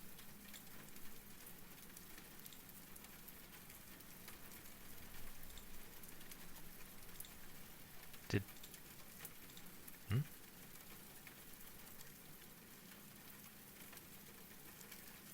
I swear I went to go... What?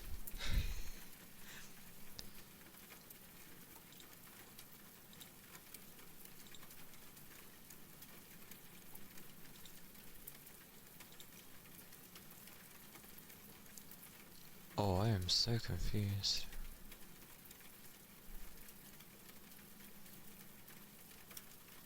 Wait, what? I went to go click on a thing, and then for some reason Discord like altered where it was going to put things, and now this is in the wrong place.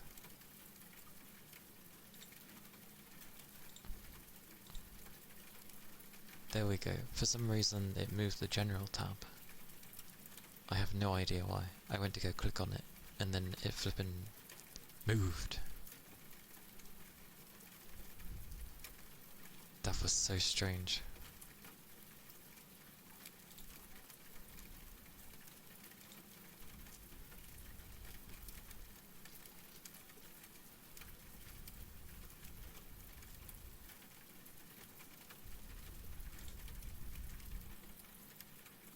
Very strange, right?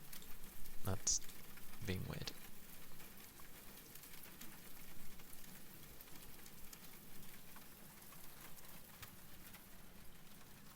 But, no, I effectively got people's trust levels to 100%, and I was like, oh cool, they're all done now. I got their trust to 100, fantastic. I kept someone in there for a time because they were close, and then, you know, the next day happened, I go back on, and then there's like 101%, and I'm like, oh, you can go above 100%? What does that do? So now I'm just keeping one in there to see what happens. Because the trust level doesn't degrade, so going over 100 must do something.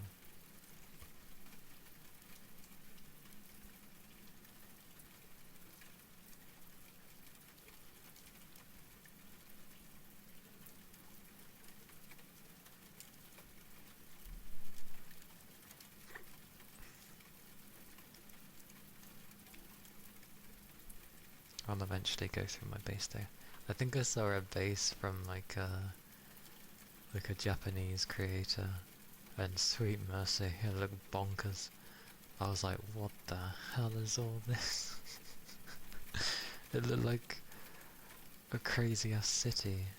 Everything was just full, and I'm like, what?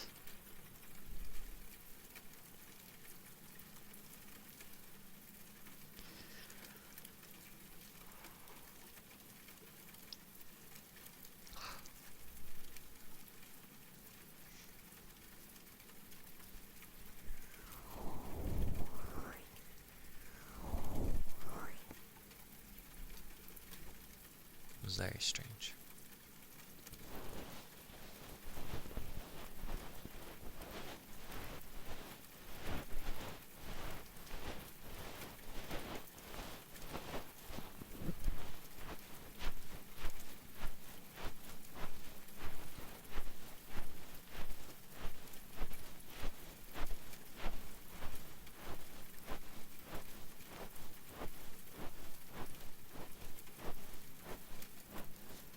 Really?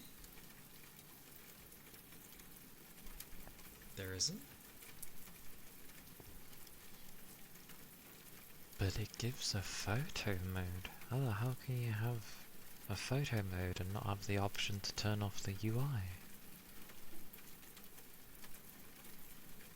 That's so weird.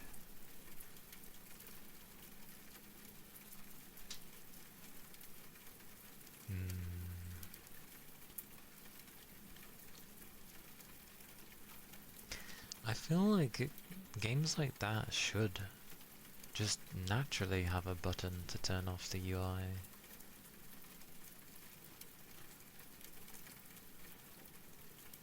Oh, it doesn't work in oh, yeah. Overhead view is yeah, that's its own view, so you won't be able to hide the stuff from that. You can get a good vantage that oversees the entirety of your base. It's up on one of the hills. Because you can get up there, and then it's a good vantage to see the entirety of your base. But I know for a time it is blocked. The story kind of unblocks it for you.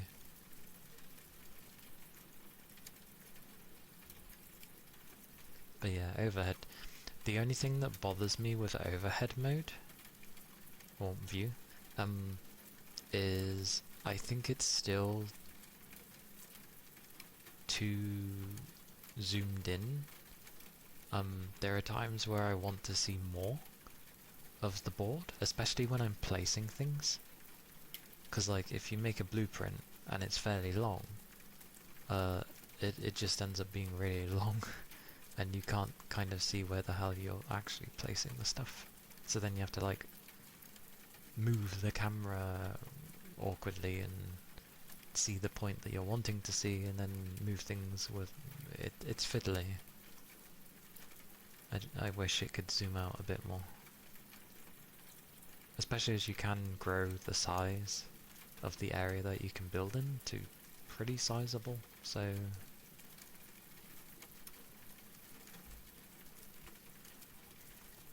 Yagi!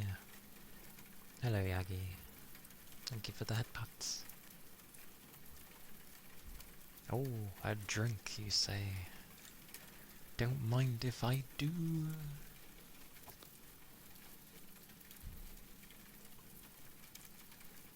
Oh.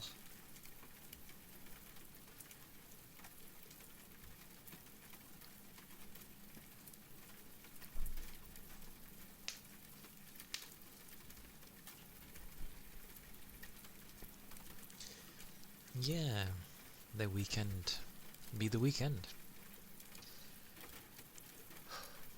Saturday flying by like it likes to. But I'm doing well. You also reminded me of a story that I can tell from work. Oh, my good old apple and blackcurrant squash. Never does me harm, so I know it's safe to drink.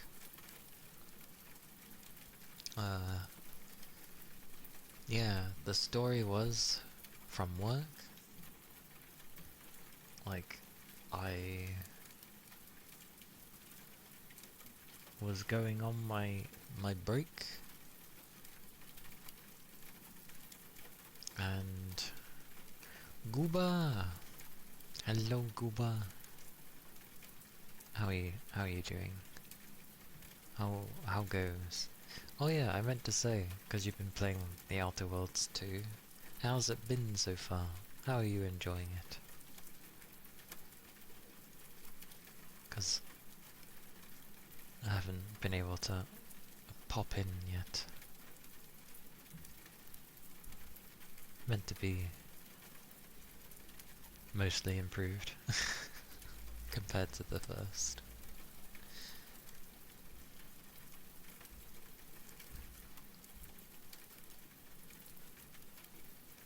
Because I like watching, because you play very differently to how I do, so I get to see another side of the game that I wouldn't usually get to see. That's why I like watching. It's wonderful. It's New Vegas, but in space. Turns out it's pretty dang fun. I see, I see. That's good. It's mainly because there's a lot of things in those types of games that I don't even bother with. Like, I don't bother with companions. I just stay entirely on my own. And yeah, I play very differently. So it's fun watching someone bother with all that stuff. And then I'm like, oh, this is good to see. But yay for New Vegas in space. Space. But I hope you've been well. Meat shields. I do realise it would make it a bit better to have them there so they could be in the way, or like if storage was terrible on your own, that you know, you have a companion to be a mule.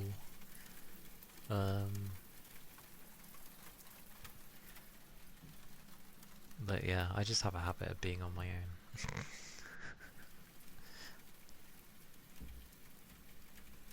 You're on Hogwarts since it was free not long ago? Nice. It is a pretty good game. For a Harry Potter game, yeah, it's good fun. It is good fun. Took a while for it to like click for me, but yeah, it's good. It's good.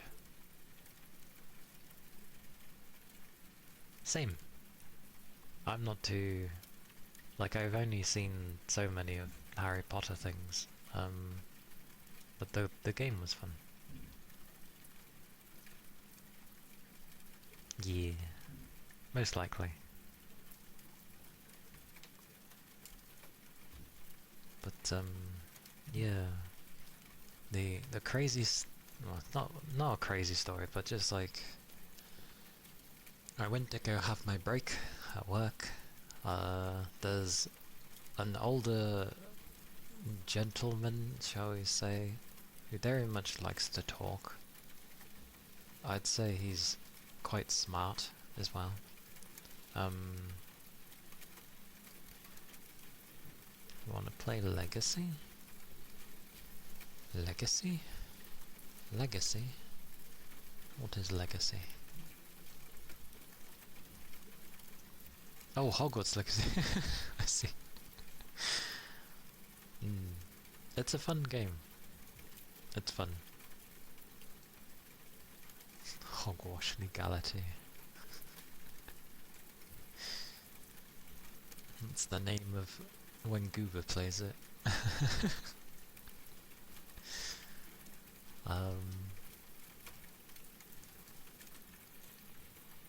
In Japan. Oh, right. I see, I see. Fair enough, Tech. Fair enough.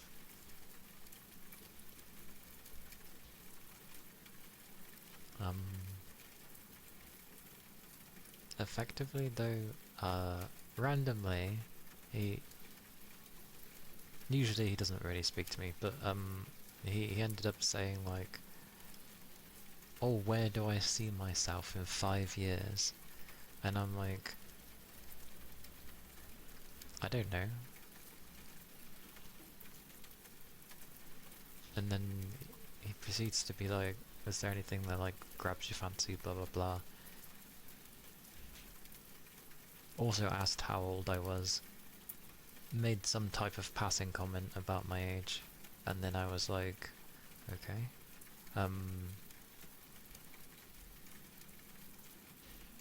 And he was like, oh, I bet you like to spend a lot of time on social media. I was like, no, I don't bother with social media, actually. Not my thing.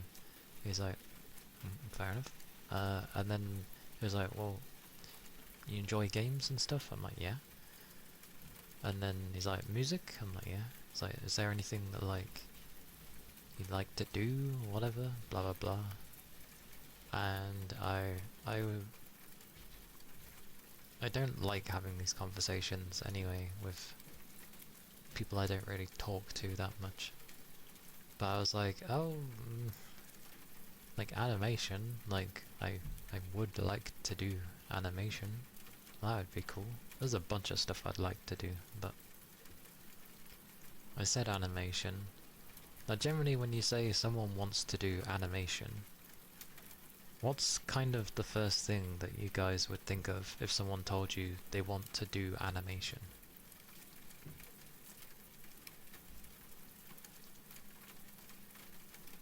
Like,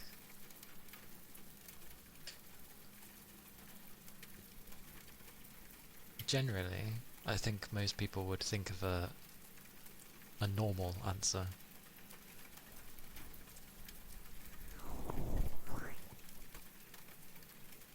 Yeah, like animated series or a form of an artist. But, what was... I said animation, and then he's like...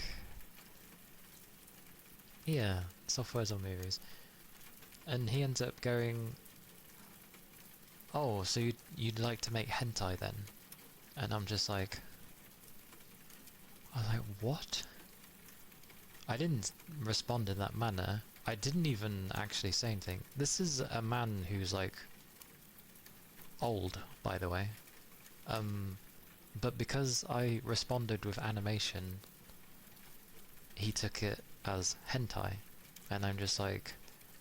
I don't know if he was trying to get a reaction or something, considering his age, you know, funny haha, let's...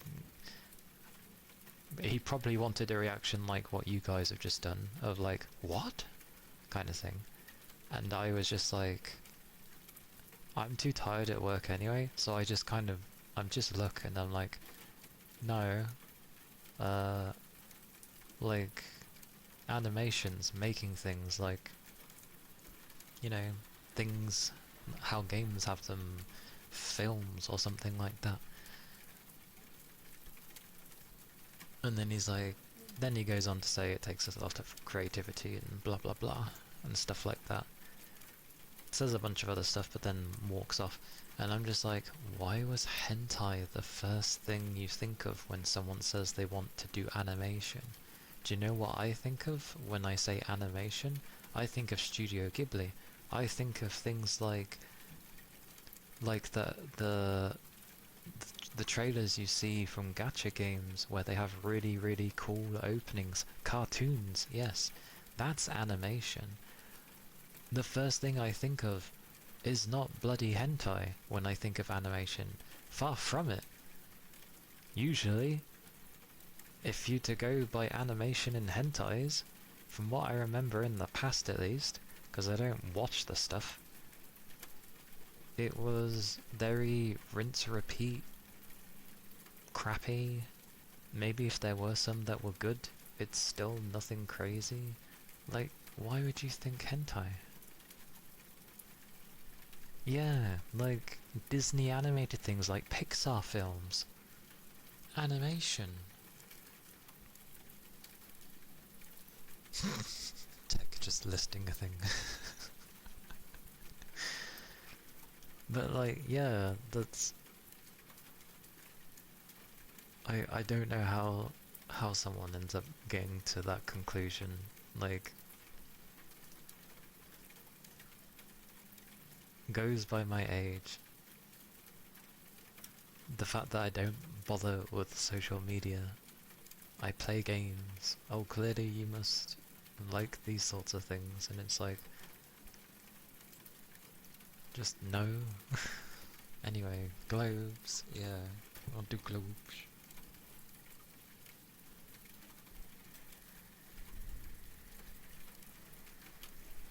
I'm aware of all the stuff, like, I've seen the stuff growing up, like, people always put me as the pure thing, but I realized that purity isn't based on the things that you see, it's just kind of how you carry yourself half the time. It wasn't weird, it was just... Well, it was weird. It wasn't awkward. It was just... It was a weird thing. I'm like, who comes out with that? It was so... I felt like he was trying to catch me off guard. That's why I didn't react to it, or give any silence. I just carried on like it was... like nothing was really said.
And that was the water globes. It just about managed to do its thing. But yeah, the guy that just sits and starts with a really random ass question for an opening question. It's very strange. I barely talk to the man anyway, mainly because he's one of those types of people where once he starts talking to you, he will not shut up. So I don't really speak to him. Because it's not like he talks endlessly about one subject, it's like this subject. You'll start with a subject, and then that leads to another subject, of anything else, and it's... oh. And when you're coming on your break, where you just, you know, want a little time to just not have to deal with anything, the last thing you kind of want is someone endlessly talking to you when you just want some peace and quiet. It was very strange. Try to relate to younger ones. Yeah, it's still odd.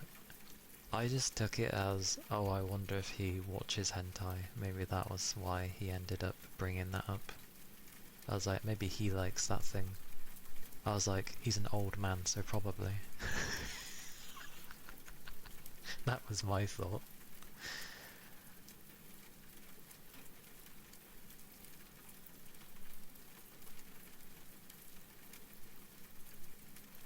Holding you verbally hostage. I'm pretty like direct with how I'm feeling anyway. If I'm not wanting to talk to you, I just won't talk to you.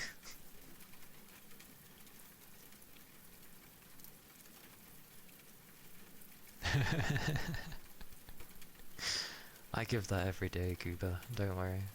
Every time I'm at work, and my focused face, this is why I end up saying I have one of those resting bitch face people. Because when I'm busy working, when I'm focusing, I have a face that looks like I'm pissed off about something. And I'm not, I'm just focused on doing the work. Or I'm just in my head daydreaming because I'm bored. So but apparently I have a face of like anger and like leave me alone, which to be fair, I do want to be left alone. If I'm working, leave me alone.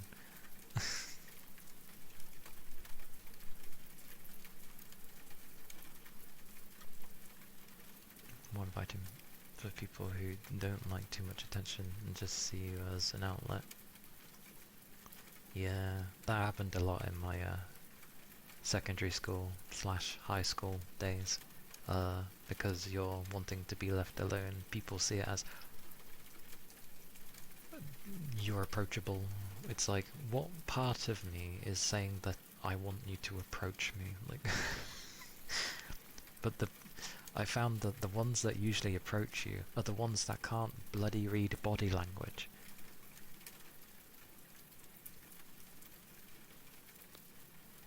You look miserable when you're focused. Yep, same as me then. I look miserable. Although to be fair, when I'm at work, I am semi-miserable anyway. So it's not far off.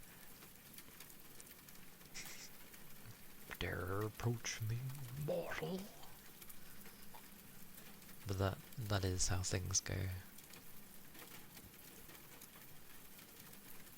Like, it's the same as how people seem to think that when you close your eyes, you're sleeping. It's like, no. Like, people will say, oh, he's fell asleep. And then I'm there, and I'm like, yes, I've really fell asleep that I'm responding to you. It's like, oh, your eyes are closed.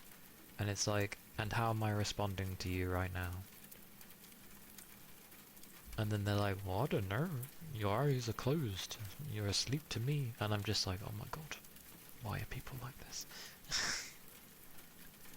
It's like I can't even close my eyes in peace.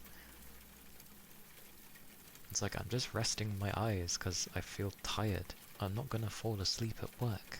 There's too many people I don't trust. So I'm not going to fall asleep. And again, I need my pillow. Not that they would know, but I need a pillow. Photo she's taken of you. You have a resting bitch face even when you're happy. Amazing. I approve. Do you know what I keep being told with work? At work, sorry. And this has happened in the last week or two again, and it keeps happening. I keep being told to smile. I keep being told to cheer up. And I'm just like... I'm just there and I'm like, if I feel like it. And then it's like, oh come on, just put a bit of effort in. Put a bit of effort in. And I'm like, I already am. I'm coming to work every day. That's all the effort you need. I'm like...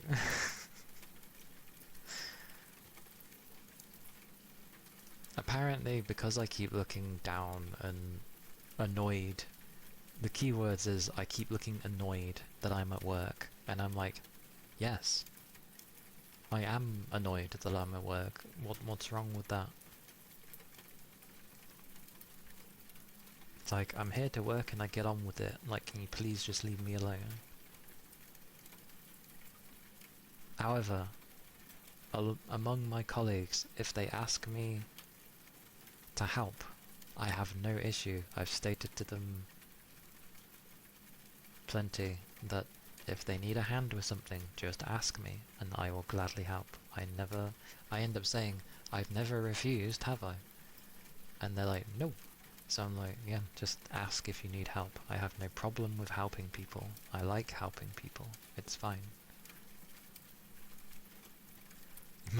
You must be happy at the workplace, at your corporate workplace with stupid rules that you must follow. Yeah, be happy. Why aren't you happy? Why aren't you happy at spending 8 hours every single day and the majority of your life at a job you don't want to do?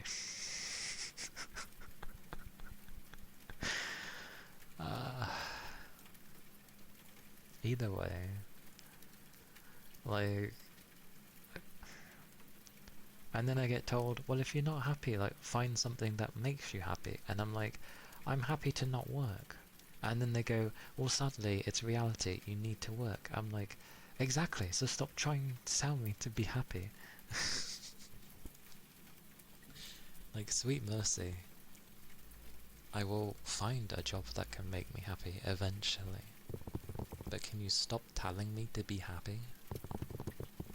Also, nothing against the song with... Is it Bob Marley? The Be Happy song where it's like, oh, don't worry. It's like, don't worry about a thing, 'cause every little thing is gonna be alright.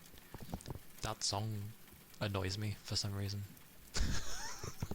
It plays a lot on the radio, and I'm just like, piss off every time I hear that song. It is a good song, and I understand its origins and why it was sang and the meaning behind it. I get it, but I don't want to hear it every time at work.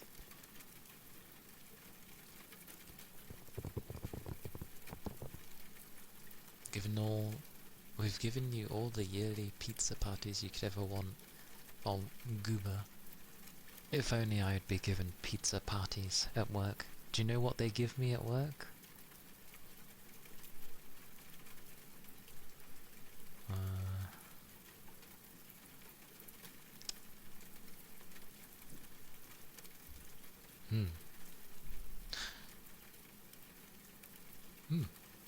Nothing, apparently.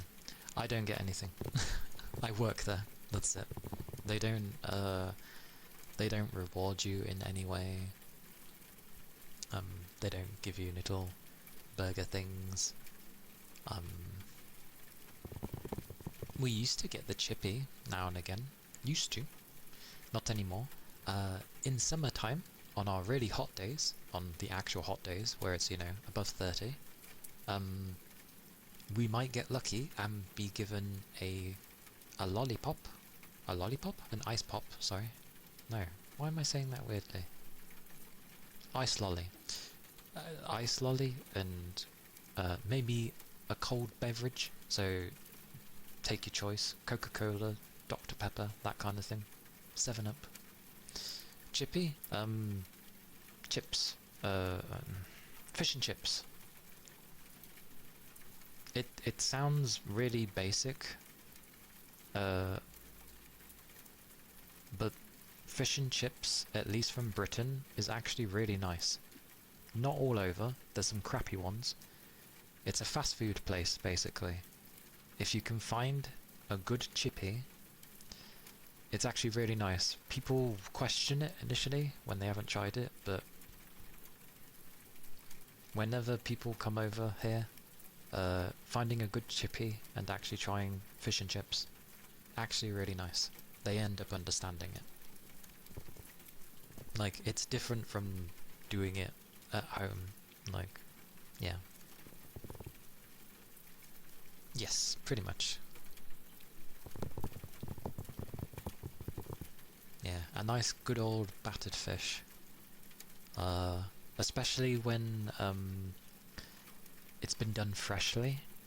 Like, when it's been done freshly because of how much gets produced. If you come at certain times before they've emptied out and changed the oil, so to speak, and things, you can tell, and it's kind of not that great, but you can certainly tell when they've just changed the oil and everything's fresh, because it's so much better. It's so much better. But you just need to find the right time slot to go in.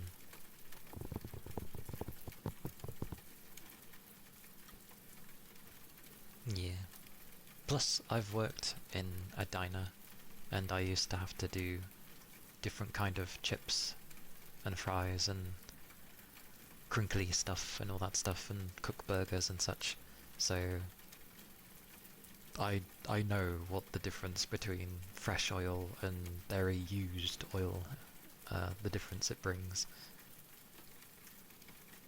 Very, very different. You got fried wings last night, and you could tell it was fried in oil that had been used all day. Ah, sorry to hear that. It wasn't burnt, but looked Burnt. Do I like crinkly ones or wedges? I like both. Probably the crinkly ones. Oh no. I like... You reminded me. I forget what they're called. Lattices? Are they called lattices? Something like that? Is that what they're called? I like those ones. They have a good flavour. Or is it lattice? I can't remember. If you know the ones I mean. I'll see if I can find a picture.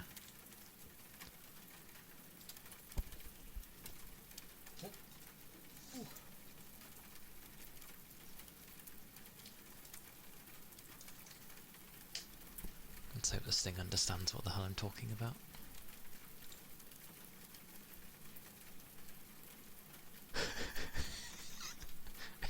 How the hell did I end up remember a mathematical term? That's not what I mean. What the hell's it called? God damn it.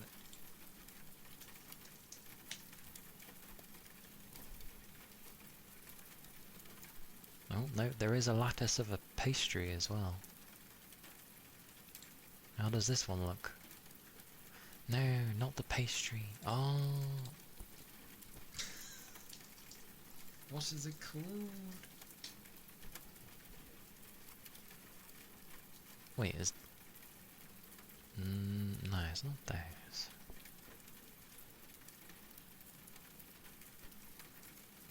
Tries to find this whatever the hell it was called. Yes!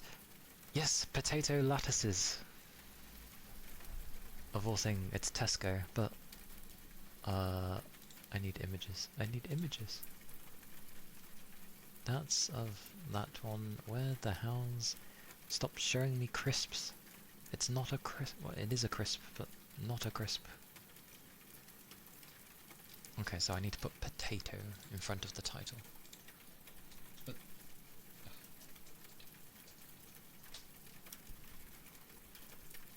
Okay, that didn't help.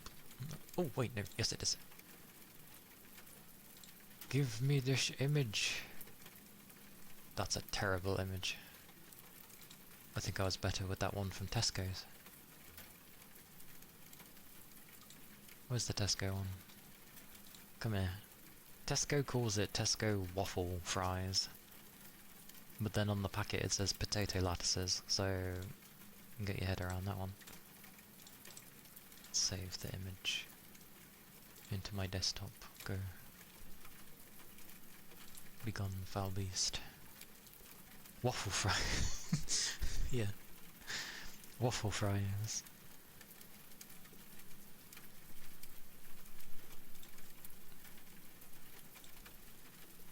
I'm still going to show it anyway because I took the time trying to find it. This thing. Don't mind that it's Tesco's. These things. Those things. It says potato lattices on it, but waffle fries is also how they're known.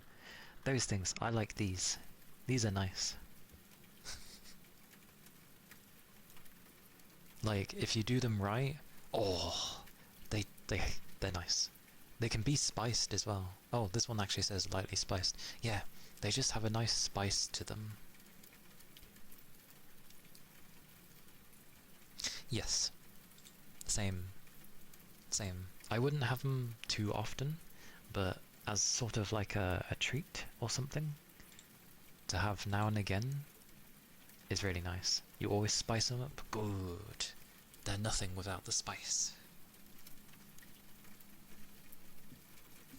But those were the kind of things I used to cook when I was working in the diner. So yes, you had your usual fries, you know, those little, well, fries slash chips, because they weren't like super skinny like Mackey's, they were more chunky. But you had those type of fries, and then you had those, the waffle fry. The waffle fry. The waffle fry. You had those as well. But doing it when the oil was like old, like Goober said, they It's not burnt. It just looks like it's well done, but then they just don't taste as good. But then when they were fresh oil, oh, very nice. Bit of the red chili powder and onion powder with regular salt. I feel like you add more than I would need, Yagi. But that does sound nice. I don't know how the onion powder would go, but it sounds nice.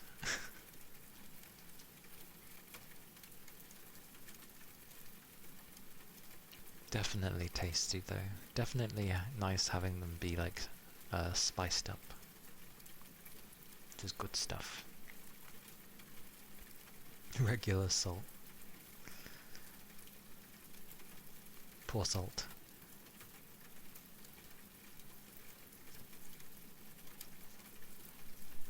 I'm glad I remembered correctly though. I was right in remembering lattices, because that's what they're called. It's because of the pattern that they have, the crisscross pattern. That's what the lattice is. That's why it has that name. Yeah, so potato lattices is what they are, or waffle, potato waffle. Although calling it potato waffle is weird because there actually is a potato waffle and it's different from that one. Like those are waffles. Because it's a grid-like format with pretty chunky potato, and that's a waffle to me. Your brain's been too Americanized to remember them as lattices and not waffle fries. It's fair enough.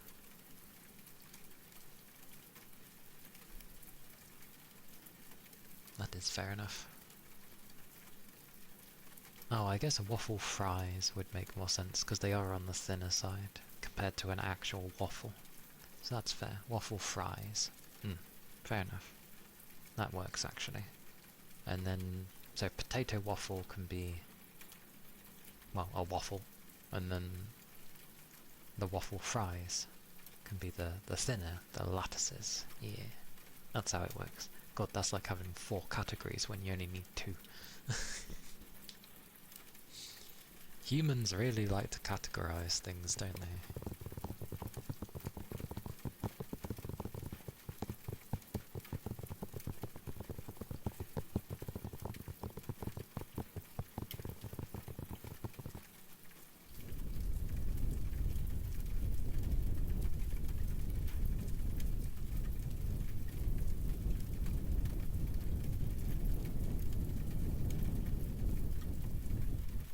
How is that false?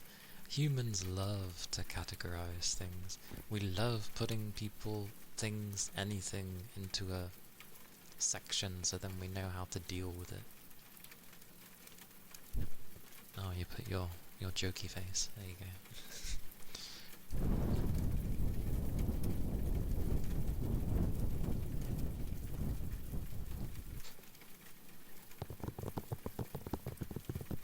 I saw the jokey face.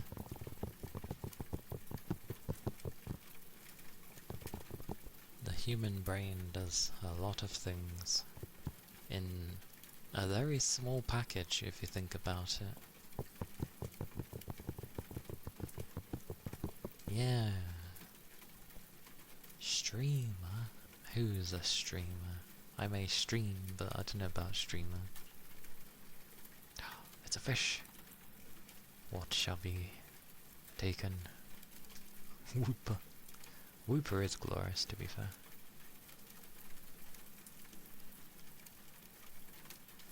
A black-spotted grunt. What's the name of that fish? Okay. Oh, it's the only thing I am?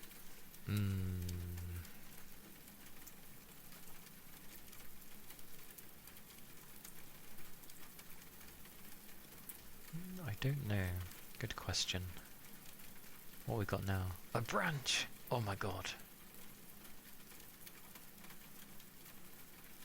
That's a pretty thick branch. A branch is usually thinner. That ain't a branch, that's a flippin'... It's a proper stick.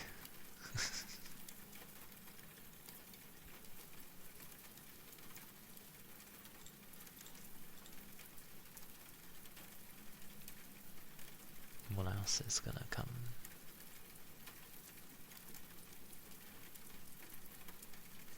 A jellyfish plushie. In the pond? That's gonna be a very wet plushie.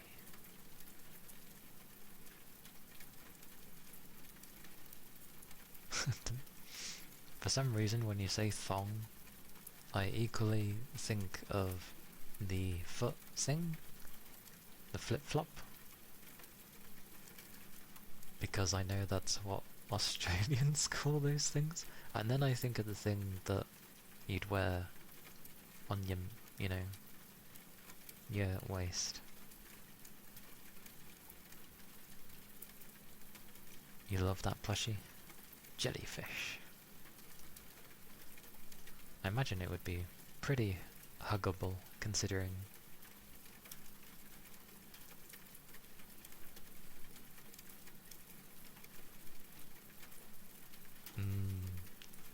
Yeah, I know, they talk about them and it's like, oh, my flipping thong, like, shot off away from me and I had to, like, hobble along, and you're there and you're like, I'm sorry, your what? Your thong flung away? What? And then you realise they're talking about, like, a flip-flop, or, what's another name for those things?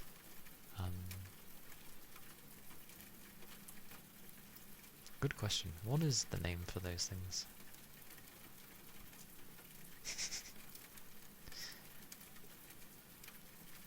To be fair, I at least reset the fishing for this year, so it's a bit more accurate. Like, not too many people have high amounts.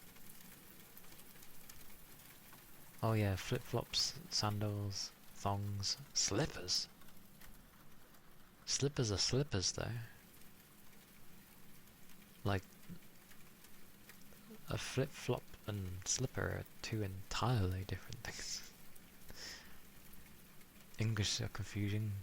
I mean, to be fair, English is confusing due to the fact that it has so many other languages mixed in with it.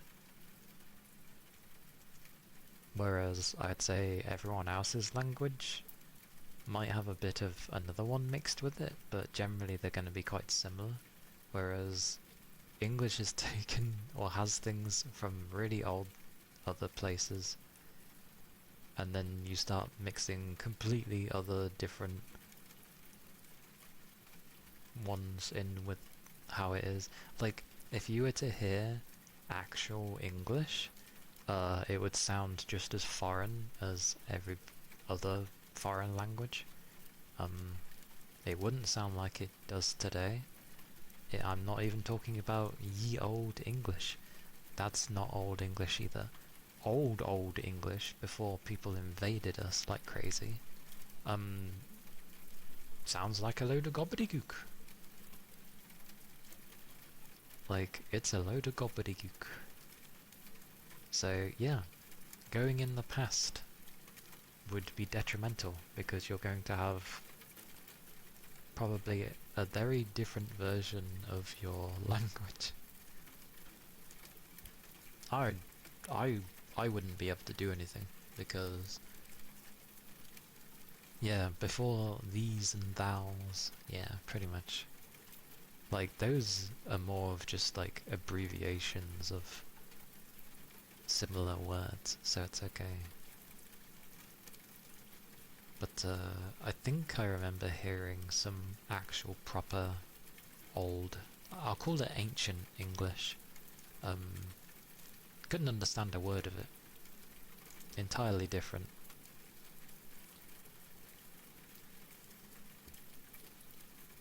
So I feel like current English is an amalgamation here and there of different people's languages mixed in. Wasn't it more Latin derived back in the day? Eventually, yes.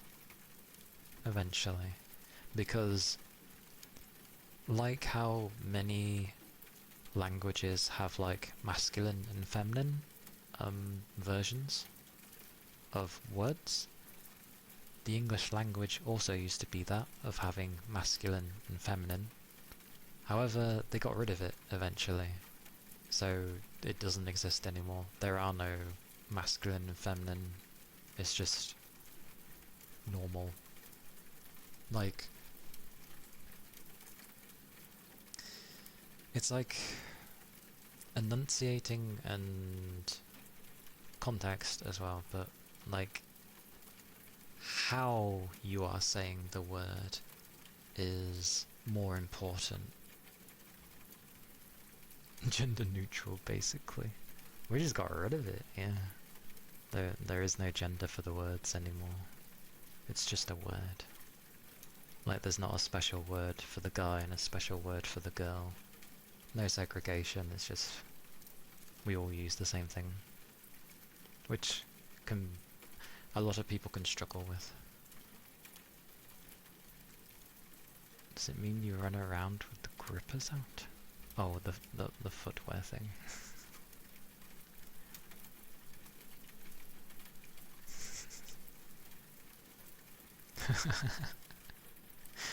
Bigfoot.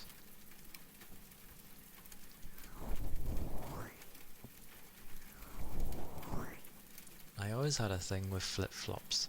Like every time I'd wear them, it felt like I had to try and grip them as I was walking, else it would fly off my foot. That's how it felt.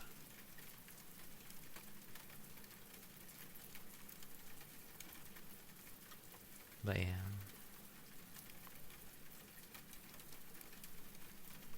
Amusing times. Why does that look like a star but also a cat? What is that? It's Fuji's chaos thing, but I guess that makes sense with the cat part. Oh, because of the fallen star thing, yeah.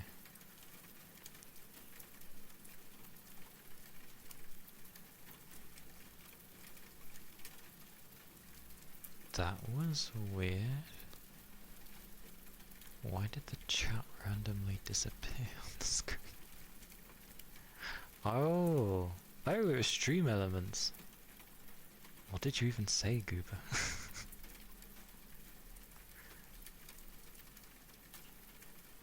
Oh, it was the vanish thing. I see.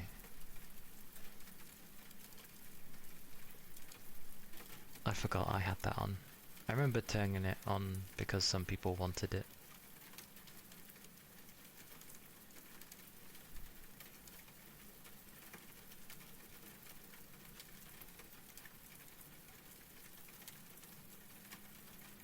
Well, luckily, ironically it affects OBS as well, doing the vanish thing. However, I can just go onto my chat on my browser, because that doesn't get deleted, because I've told it not to. What did Goober say? I won't read it out, but what did Goober say?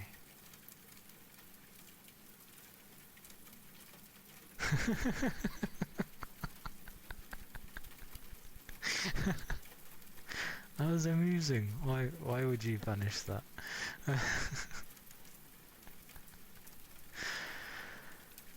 Or did I miss something else? No, I didn't. That was amusing, Goober. Praise be for my browser not being affected.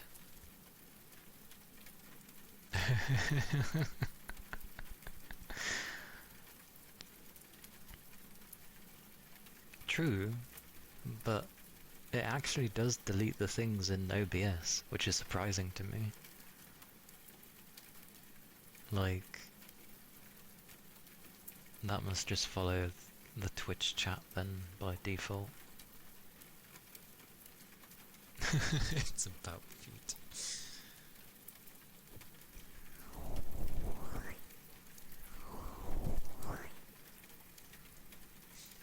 Initially I thought Goober said something and it the thingy poked its head in to be like, no, that is not okay to say, and I'm like, what the hell is it overreacting on now? No, it was just Goober. Sanskrit? Isn't that a Pokemon?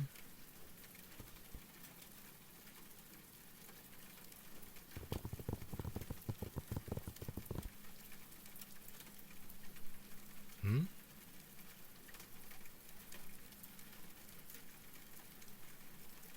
What?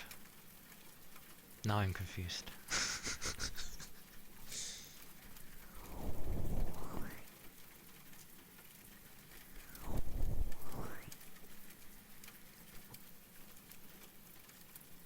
Oh. Oh, is it Surskrit? That's the Pokemon. Okay. It looked familiar to a Pokemon name. My apologies.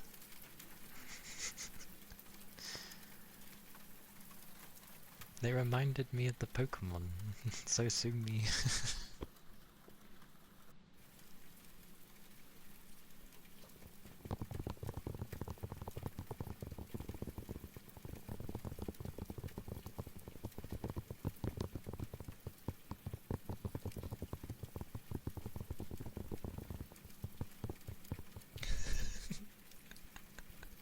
Deletes it again. How's it deleting 34 messages? It already did it in the first time.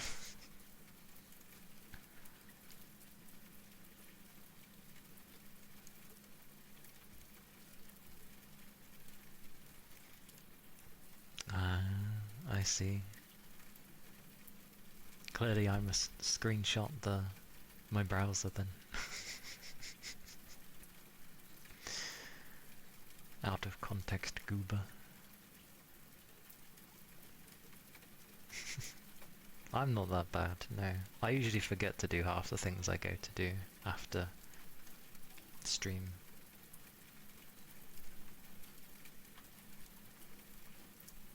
Not intentionally, I just actually forget. A turtle!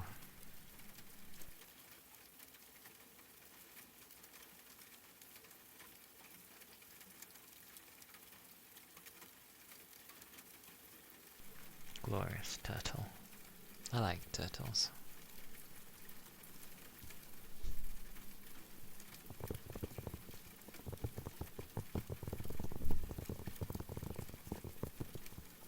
Turtle. Turtle.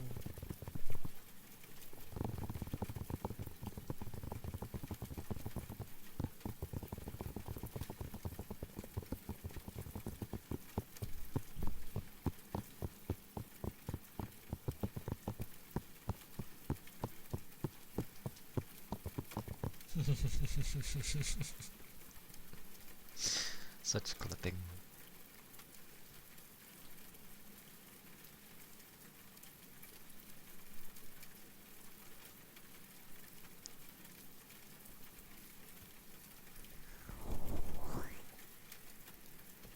Rain is a clip master after all.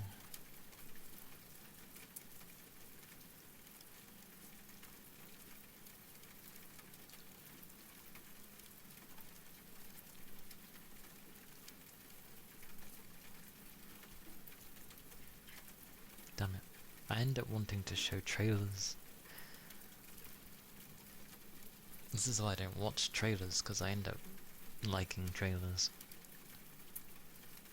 But I want to show them. But we're in ASMR. I know I can just change my category, but people are in ASMR.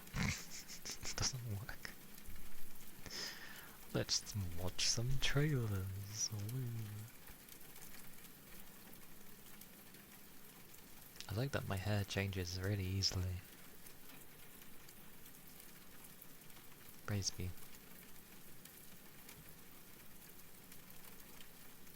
The side ponytail.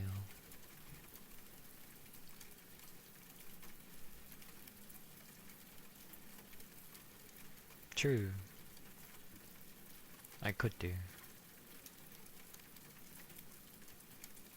Maybe on the Thursday, considering I'm so knackered. Just have a day of watching things. Ah, yeah.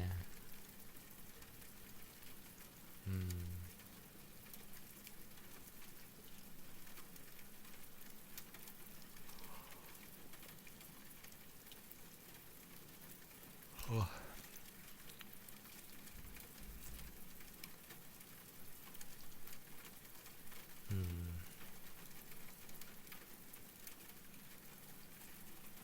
Don't know about reaction content, but there's stuff that I think would just be fun to watch sometimes. Especially when I'm into things.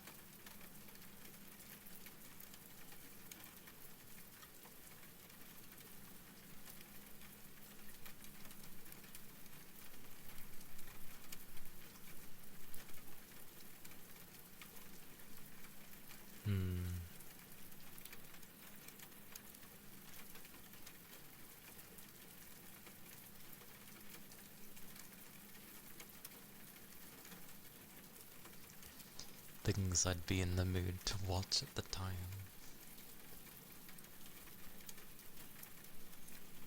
Which would just be like Enfielder stuff at the moment. What else is there? Good question.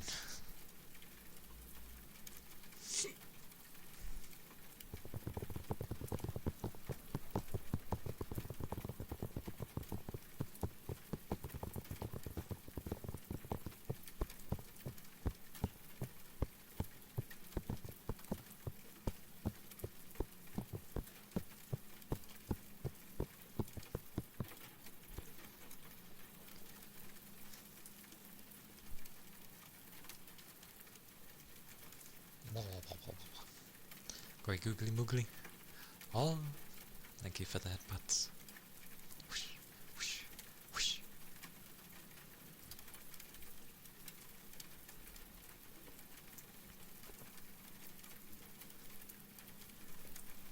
Such googly mooglies.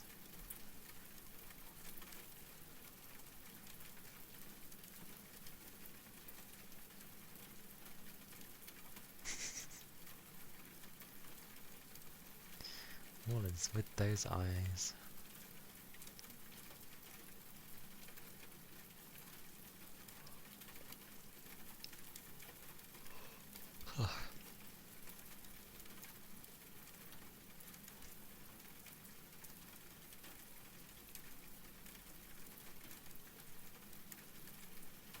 Capricorn! Hello. Welcome in.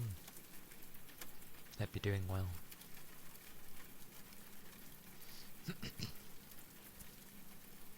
Hello, hello.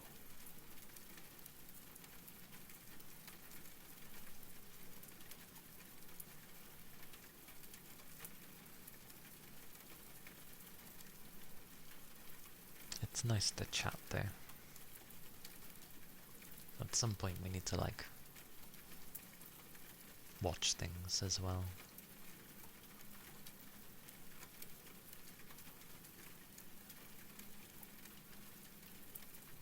Might have to do that sort of stuff on a Saturday though. Maybe.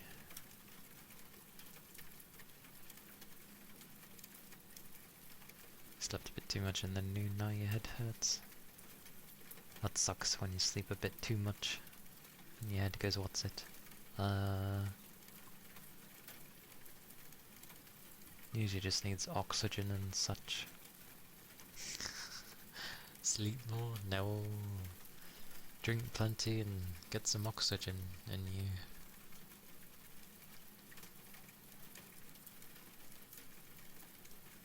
That's why I don't take naps. Because it ends up not feeling great.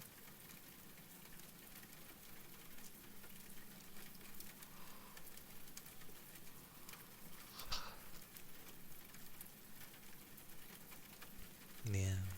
There was a time naps were okay, but then eventually they weren't helping me and I wasn't resting properly at night. So I stopped taking them and did what I could to stay awake.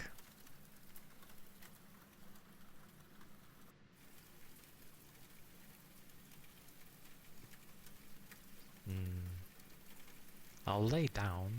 I'll do that and like close my eyes for a bit, but I'm not gonna doze off.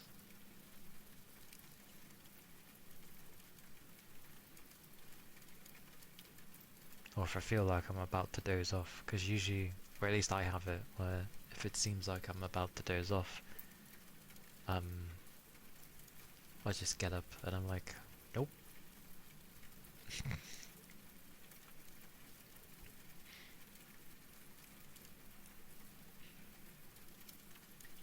I see.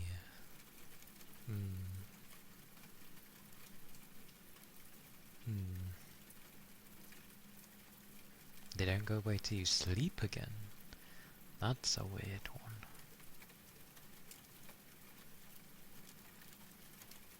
That is why I tend to force myself to stay awake until it's actual sleep.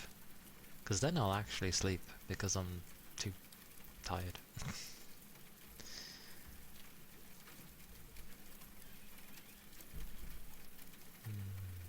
That sounds crazy though. Although I used to have it more of last year, where I was constantly getting headaches and having them all day. But I don't know what was causing that. I get the feeling it's because I was stressed. It might have been to do with stress.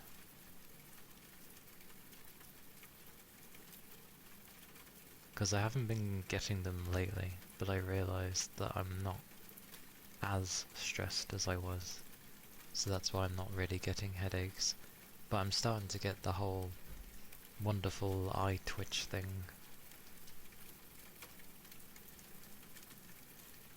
So I know I'm getting tired. You woke up 7 hours ago and you've been having them till now. That sucks.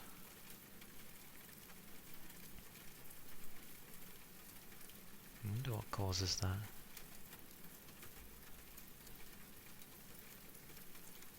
Yeah.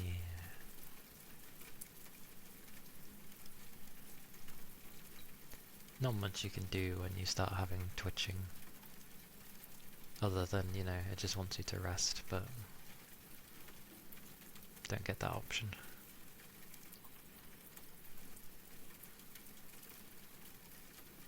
I think when I start getting those twitches, I just sort of close my eyes for a second and I just stand there until it passes a bit, because it obviously wants me to close my eyes, so I'm just like, okay, they're closed. Go chill. It's like, cease your twitching so I can get on with things. Oh.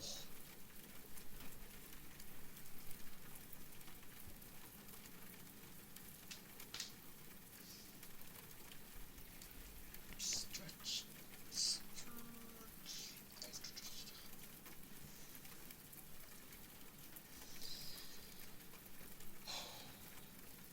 Oh. My lower back.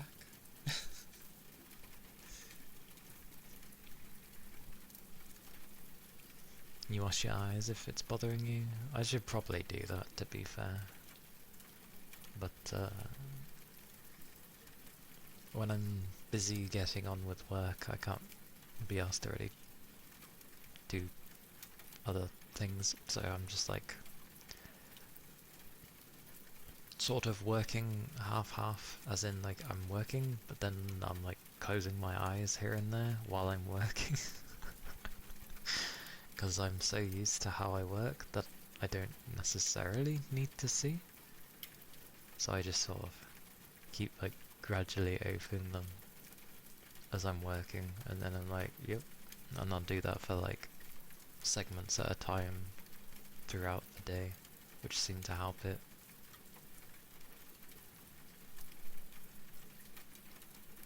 That's me though. Not recommended. I'm just trying to teach my body to fall asleep while I'm at work.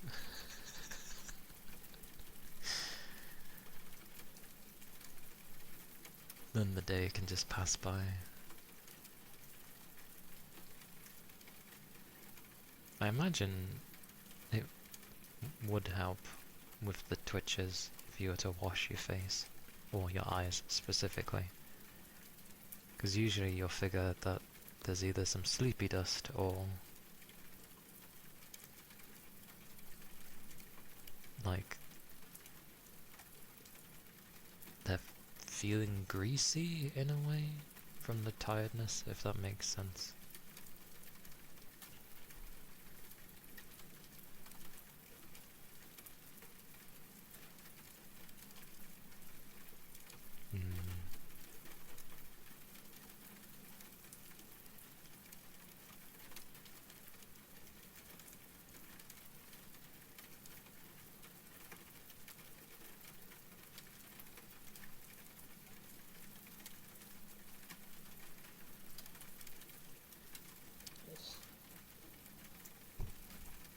My back.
Be able to rest properly, Capricorn, and it disappears.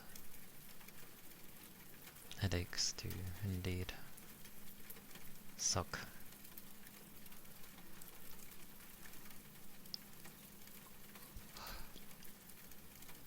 Okay. It's like how my eyes get puffy. Very puffy eyes are an annoying one. Yeah.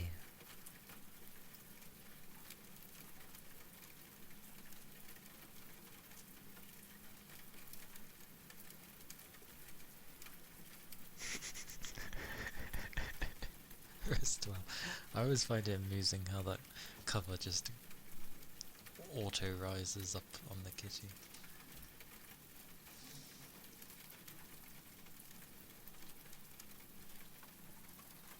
Yeah.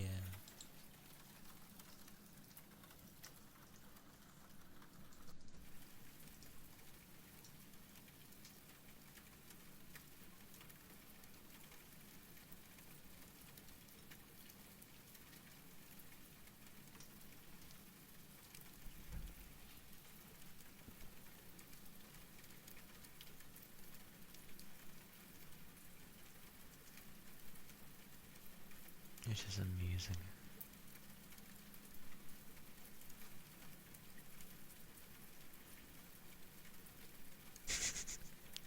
Hi, bye.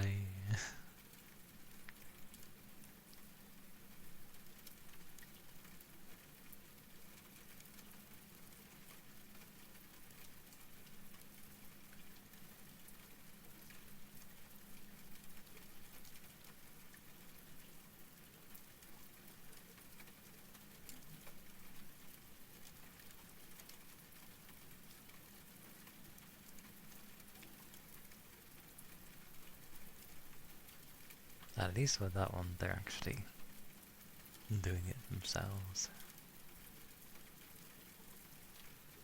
So many sleepy people. Like, emote-wise. Oh, I drink. And thank you for the headpats.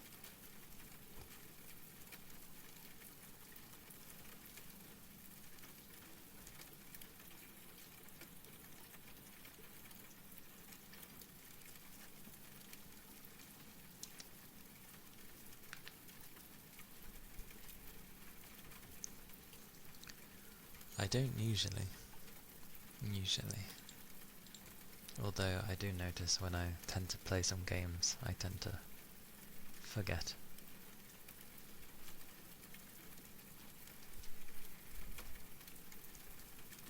The tongue drum.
Might look around for a big one.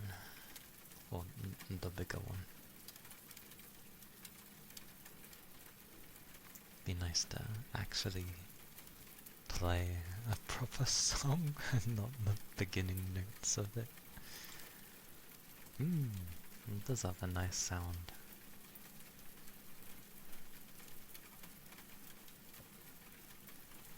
Although I realise that I end up playing a bloody Christmas song. I don't know why that's in my head.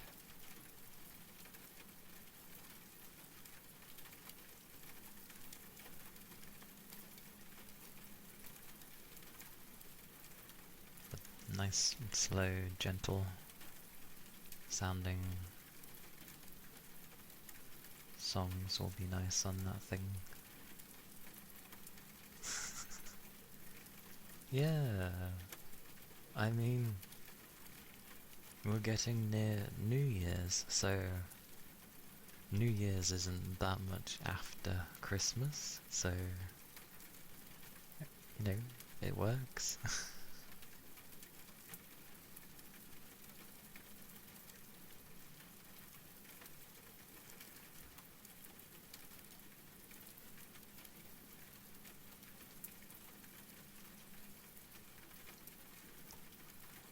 When is New Year, anyway? I forget the exact date. Or has it already happened? What are we on? The 7th of Feb.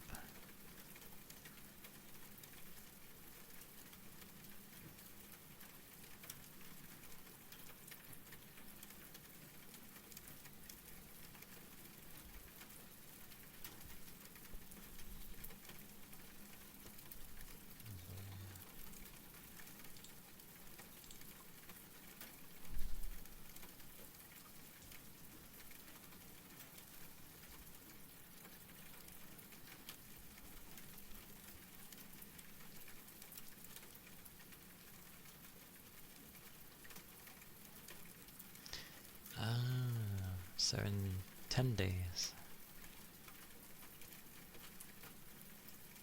Well, don't worry, I'm not thinking much of Valentine's either.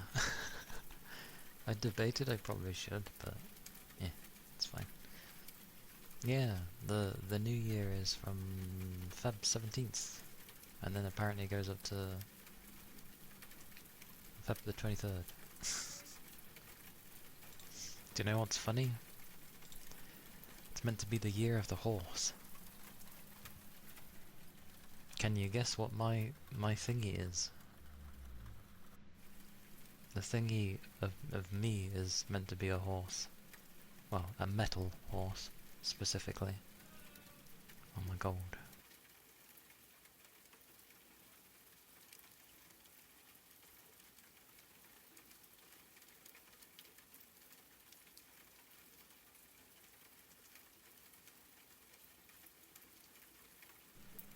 Yeah, that's probably telling too much, to be fair. I looked at specifically, like, the date that I went by the time period I was born into and what it aligns with a bunch of stuff. So I probably shouldn't say the metal part, honestly. It's to do with my element. But, yeah. Meant to be a metal horse. But, yeah.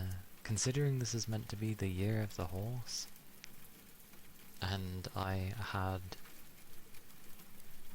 my intuition was telling me it's gonna be a bad year for me, and what's already happened, I'm just like... I always trust my instinct. It's never... or my intuition, sorry. It's never been wrong.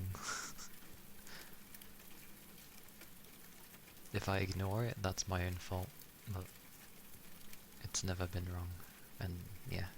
So, Year of the Horse, meant to be my year, absolutely is not being my year. So, I'm the opposite of the horse. It works against me.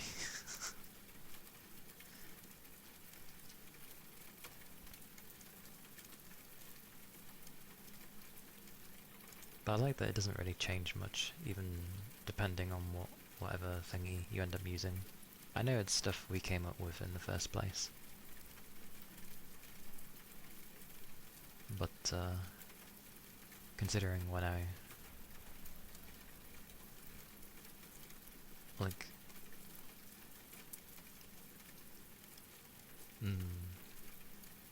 Well, it's never been wrong, so...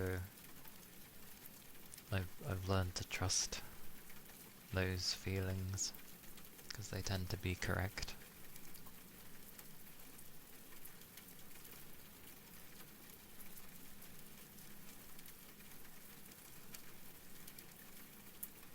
And,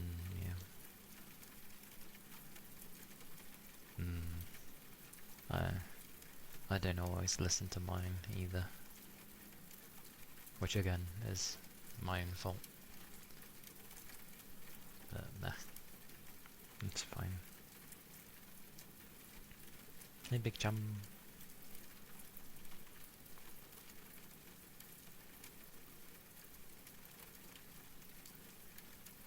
But I was right with how it would be bad.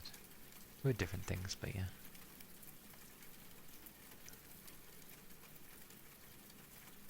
Unboard yourself. Do something. Although, having to force yourself to do stuff is always a difficult thing. But it helps.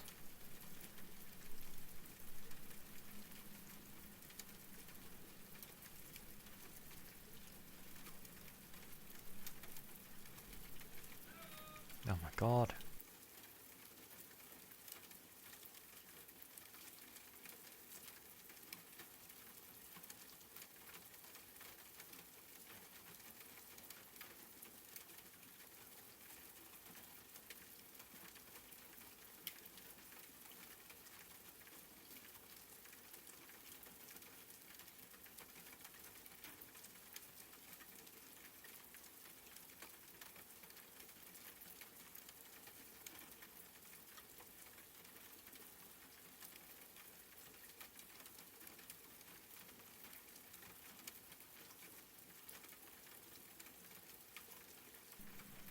I forget they're from a generation where you'll just yell at people to be heard.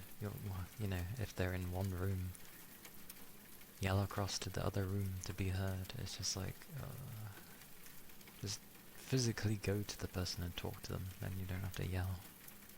Insanity.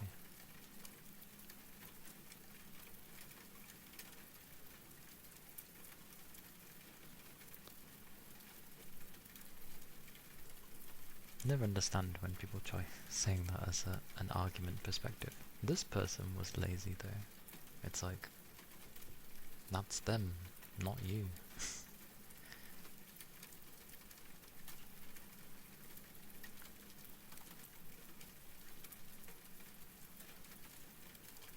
And different career paths and different lifestyle.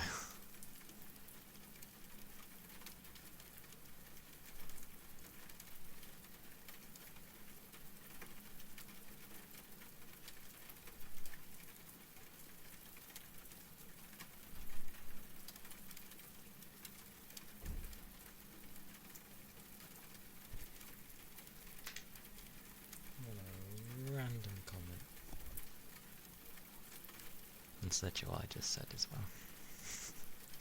You are you.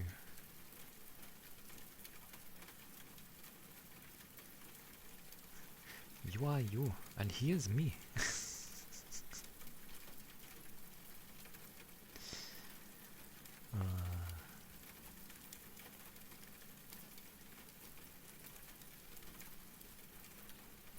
I am me, and you. No, he is me, and I am you.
Goodness gracious.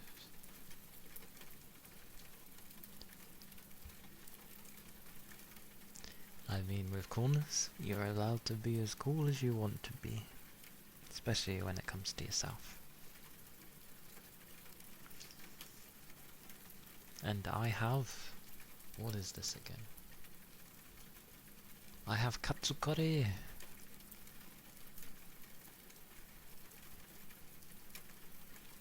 With some wieners and an egg.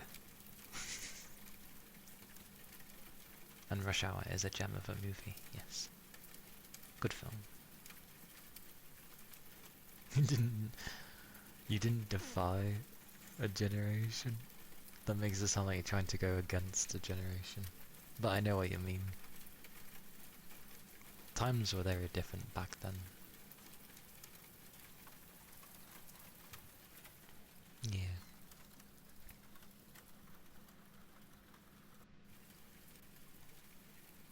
It is tasty.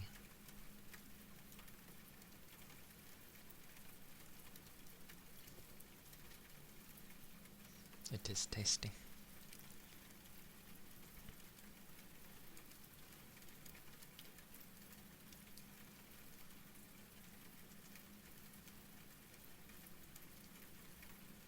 And then my mind's just on food.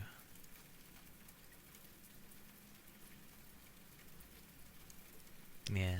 It's usually because you got one individual who's able to break through what is all that rubbish and actually change, well, the so-called normal ones. Ah, Britney. Britney Spears was funny. Like, some people did not expect her to take off at all. Like, she wasn't gonna be a big star. And then she was, and it baffled some people. They're like, how? Why do people like this?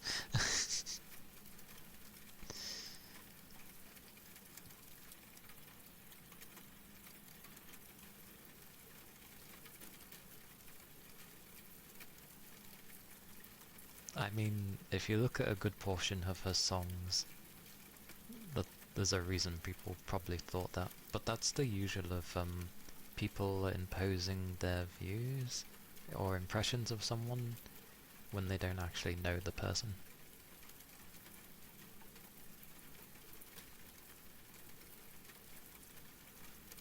And if... sexism.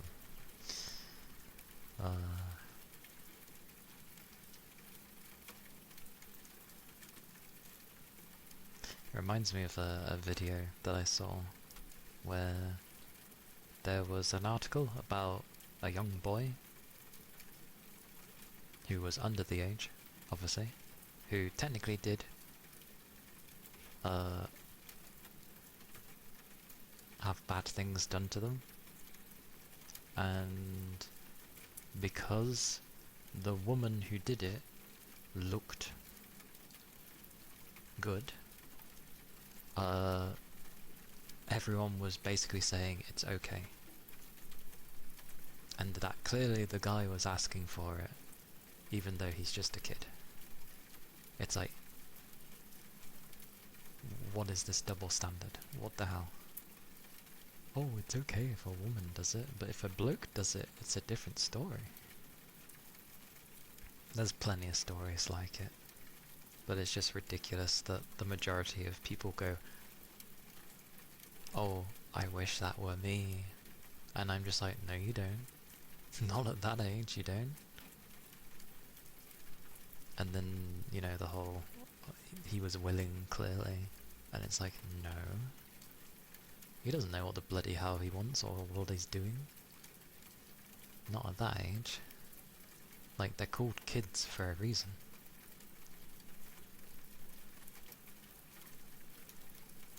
Yeah, and like, it's literally been proven and shown that the guys end up not being able to have proper relationships. It screws them up when they get older, and they can't interact with people either. It objectively affects them, and people are like, oh, it doesn't affect the guy. It's like, what kind of brain dead thing do you think guys are? Guys are half female. What do you mean?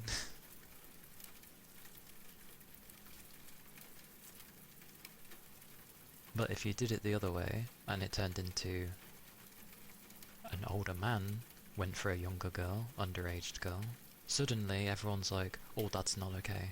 Put him in jail. 10 years minimum. But you do it the other way. Oh, it's the guy's fault. Oh, he ratted out. What the hell? It's like, what? Exactly. Like, a human being is a human being. Like, it doesn't matter what the hell they are. Like, there are rules in place for not going after children.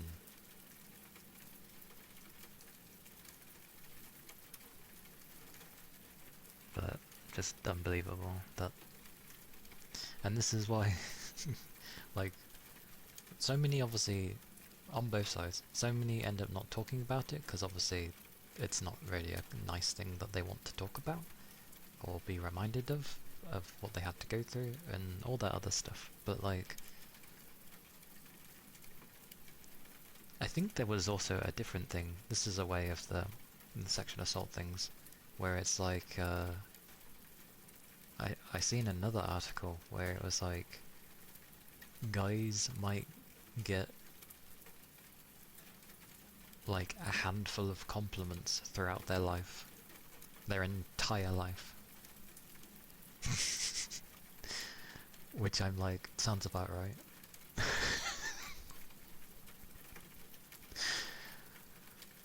Like, it's just, it's funny. Well, it's not funny, but you get what I mean. Like, God forbid you give compliments to the guy. It's the same as like, you don't really give flowers to a guy, which I don't see why. Flowers have a lot of meaning, depending on the person, obviously, because both guys and girls, like, depending on the individual, might not be too big on flowers. That's fair.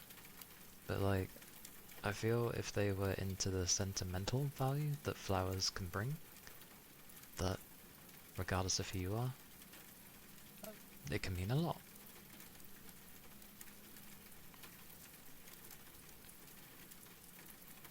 Never immediately confessed to a guy because it was weird. Big Toe! Hello. How are you doing? How have you been? And yeah, I've there's always similar things throughout, what's it, like when you're really, really early age, like kids, basically. It's like, never like a girl kind of thing, because it's seen as like, ew, girls kind of thing. But then give them like another 5 years, and then they're like, oh, I wish I, said something to the girl. There's always that standard with society of when it seems acceptable to say something, but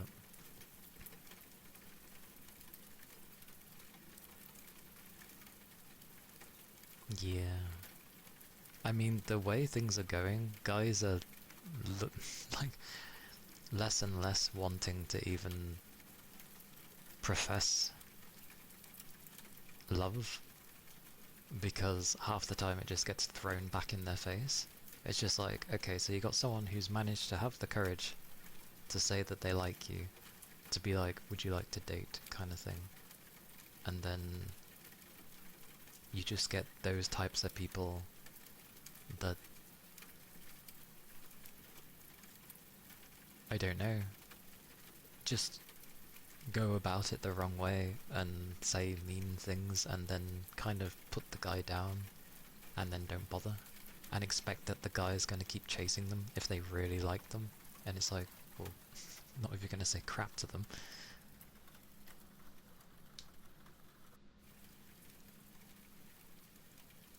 Too forward. I like forward people. I like direct people. Direct people are great. There's nothing to misunderstand with direct people because they're just bearing it all right then and there.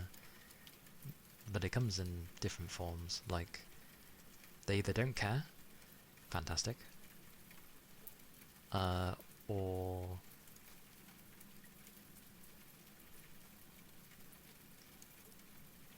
there was the other one and I've forgotten, god damn it. My eye kept poking me. My eye kept poking me? My fringe kept poking me. The longest game to build the feelings. Ugh. I mean, things do take time, agreed. The longer time you spend on things, cultivating these things, the stronger the feeling should be, but...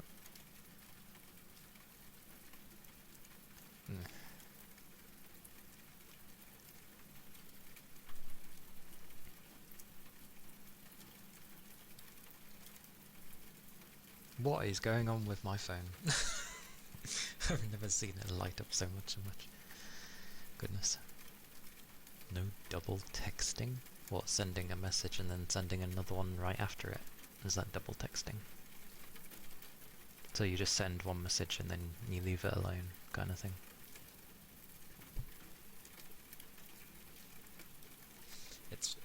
You should see some of the standards some people have as well. You're seen as desperate if it's 3 or more. Write an essay, there you go. Write an essay. Just send a very large text. But I know that's also seen as something else.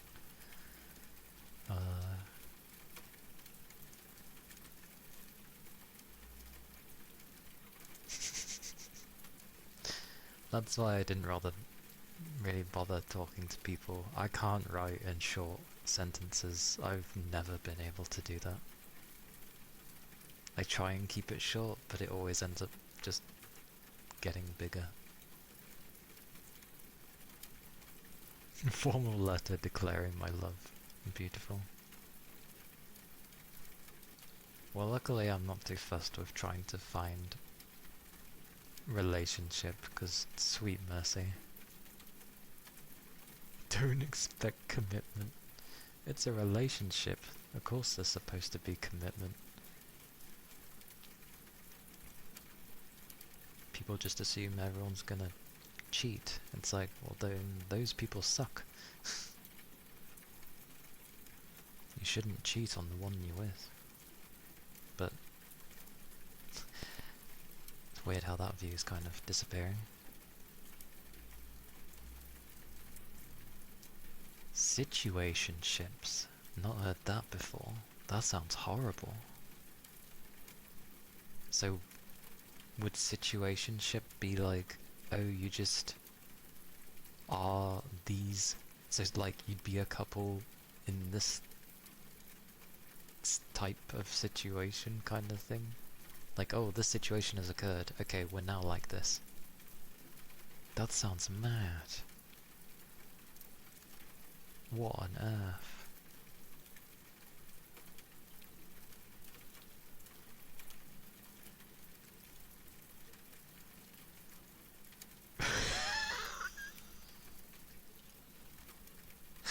Okay. Yeah, so the no commitment rule. You do stuff that's like boyfriend and girlfriend, but you don't commit to it, basically. Wow. Yeah. Relationship with no strings, yeah. Wow. Goodness gracious. I'm too traditional, I think. In the sense of, if I was dating someone, it would be, well, you know, it'd be a relationship, and you communicate and you stay truthful to each other. That's how I like it.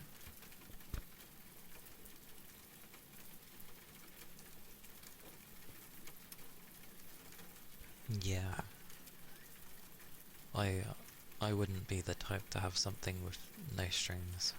Like, no.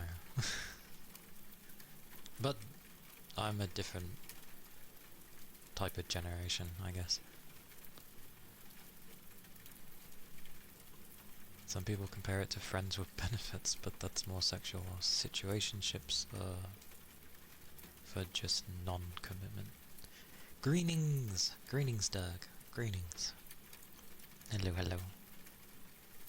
Yeah, friends with benefits is usually, like you said, sexually orientated. But, yeah, so the other version's just literally... just have a good friend, then. Quite close to the end, yeah.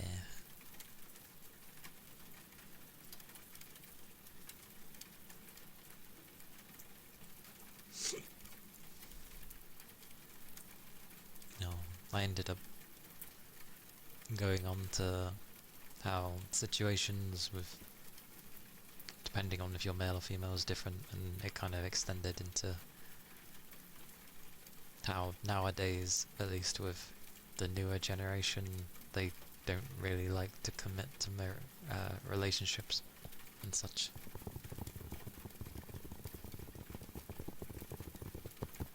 So it's for people that can't deal with life, basically. Is what I'm reading there. Like, it's a part of life. You break up, you know, sometimes it can be good, sometimes it can be bad. That's just the nature of relationships. Having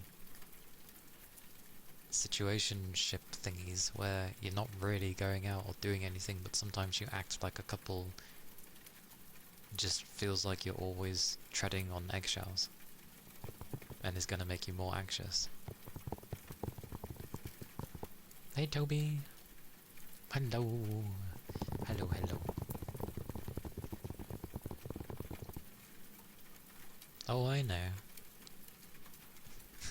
I'm sure many guys can end up understanding fear of rejection, but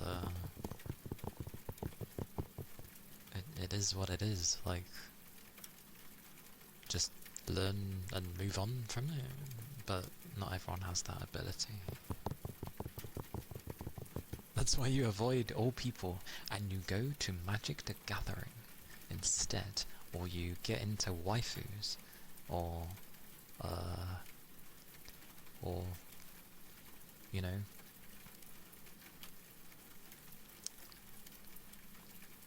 Korean boy bands, or you know, other things.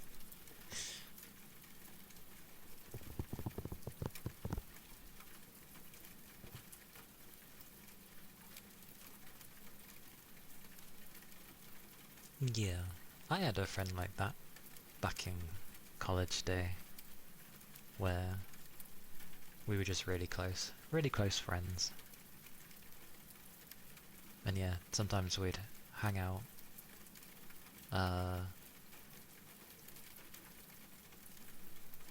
at houses and stuff, and I think I slept over a few times. And we watched some films and stuff. It was good fun.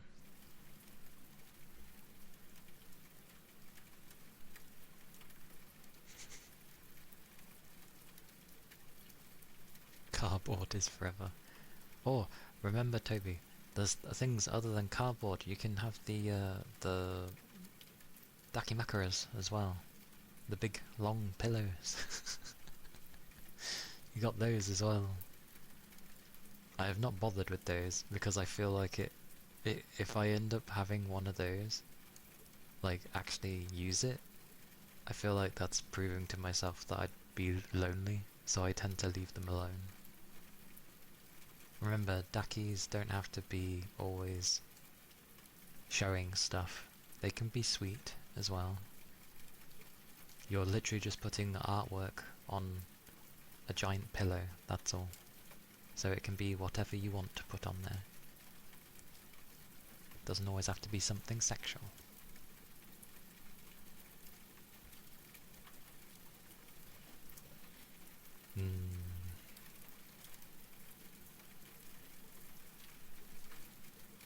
paired hearts emotes are adorable. I think I've seen those. Is that like where one person has like a left side and another one has a right side and they join to make a heart?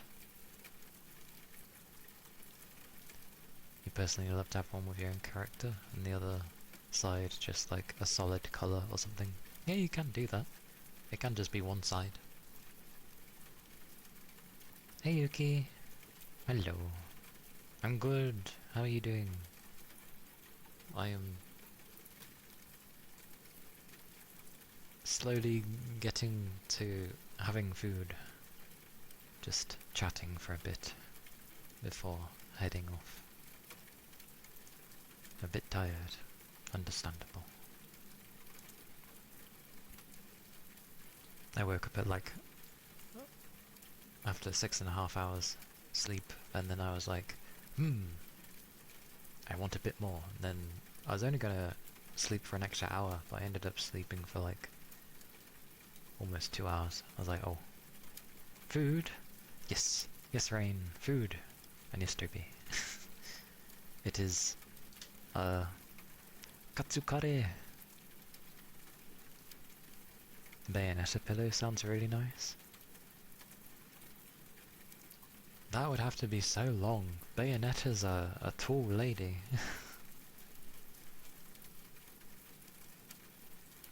A very tall lady. And most dakis are like smaller. Yeah, katsukare with some Venus and an egg. 8-foot tall dakimakara. Is that even possible?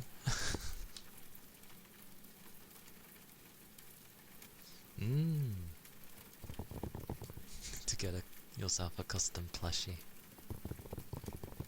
Imagine having a daki of me. That would be strange. That would actually be strange. And I think probably the ultimate lonely, because I'd be hugging myself.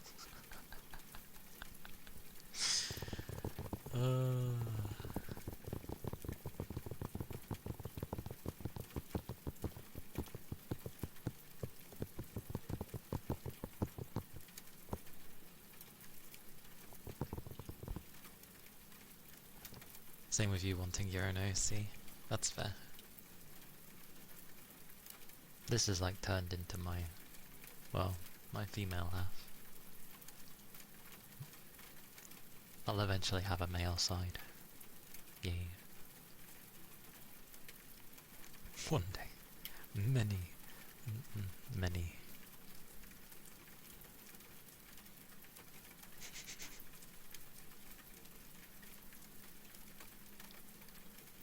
I do actually have a daki. Not of my character, of Scooch-chan. Mainly because at the time I was just... I remember watching her a lot and then I just wanted to support. So I was literally grabbing everything I could. So I was getting all of her artwork. I was getting just anything that she had. And there was a daki at the time. I was like, I'll get it. I'm not going to use it. It's still like wrapped up in my cupboard. But I own it. It is there. I don't have a daki pillow though. So even if I wanted to, for some reason, hug it, like... I can't. Because I don't have the pillow. I remember sort of watching her just before she got big. Back when her numbers were a bit smaller. But yeah, she's nice. It's been a while since I've watched her again.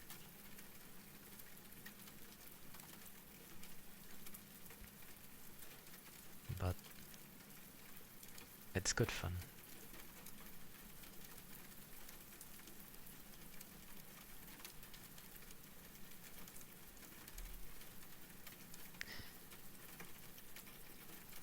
It is good. I remember when she was talking about maybe trying ASMR content, and she was like, she didn't know how it would go, but eventually she worked up the courage and did it, and it was like, why are you worried? Like, this is really good.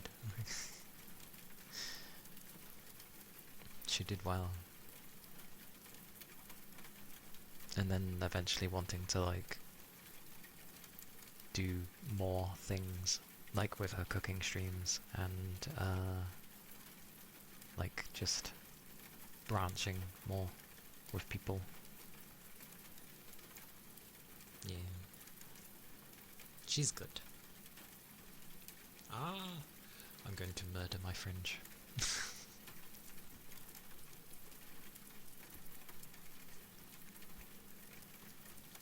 Yes.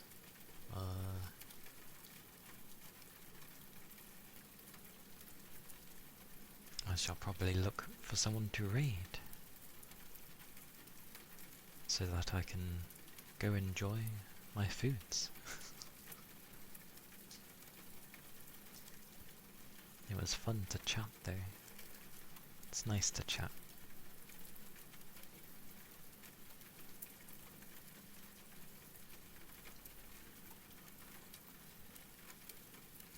Let me look.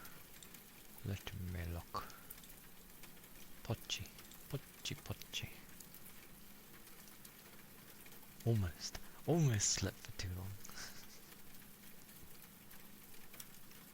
You did good though. I hope it was not bad rest though.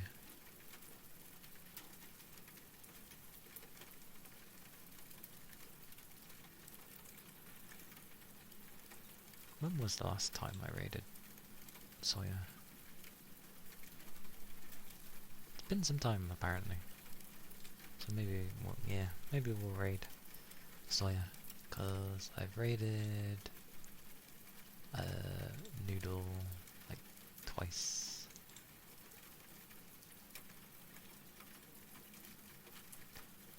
And the others are crazy earlic time, so we'll have to pass on that one. Time to get up, that's fair. I was the same. I initially, the first time I woke up I looked at my clock and now I was like, okay, a bit more. And then I managed to doze off apparently, and then yeah, it was almost 2 hours later.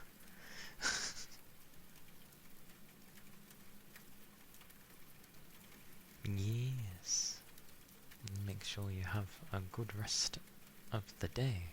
Wake up properly and have drinks, because you get dehydrated when you rest. Can I? We can, I'll do. We'll go raid Sawyer, because why not? I hope her moving and stuff has settled down a bit more for her.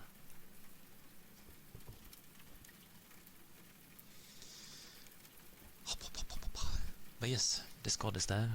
I'll slowly end up working with, like, doing stuff on there. YouTube is there, where my VODs go and such. And trying to think of a new thing to upload every week, potentially. Slightly change from my usual. Raid message is there. Both of them. One with the sub and the hearts, if you don't have a sub. Yeah, take care of yourselves, stay safe, see you when I next see you. I'll try and figure out proper thingy-mabobby, and yeah, take care of yourselves. Thank you for being here as well. Wah wah wah. Yeah. Bye bye. Bye bye.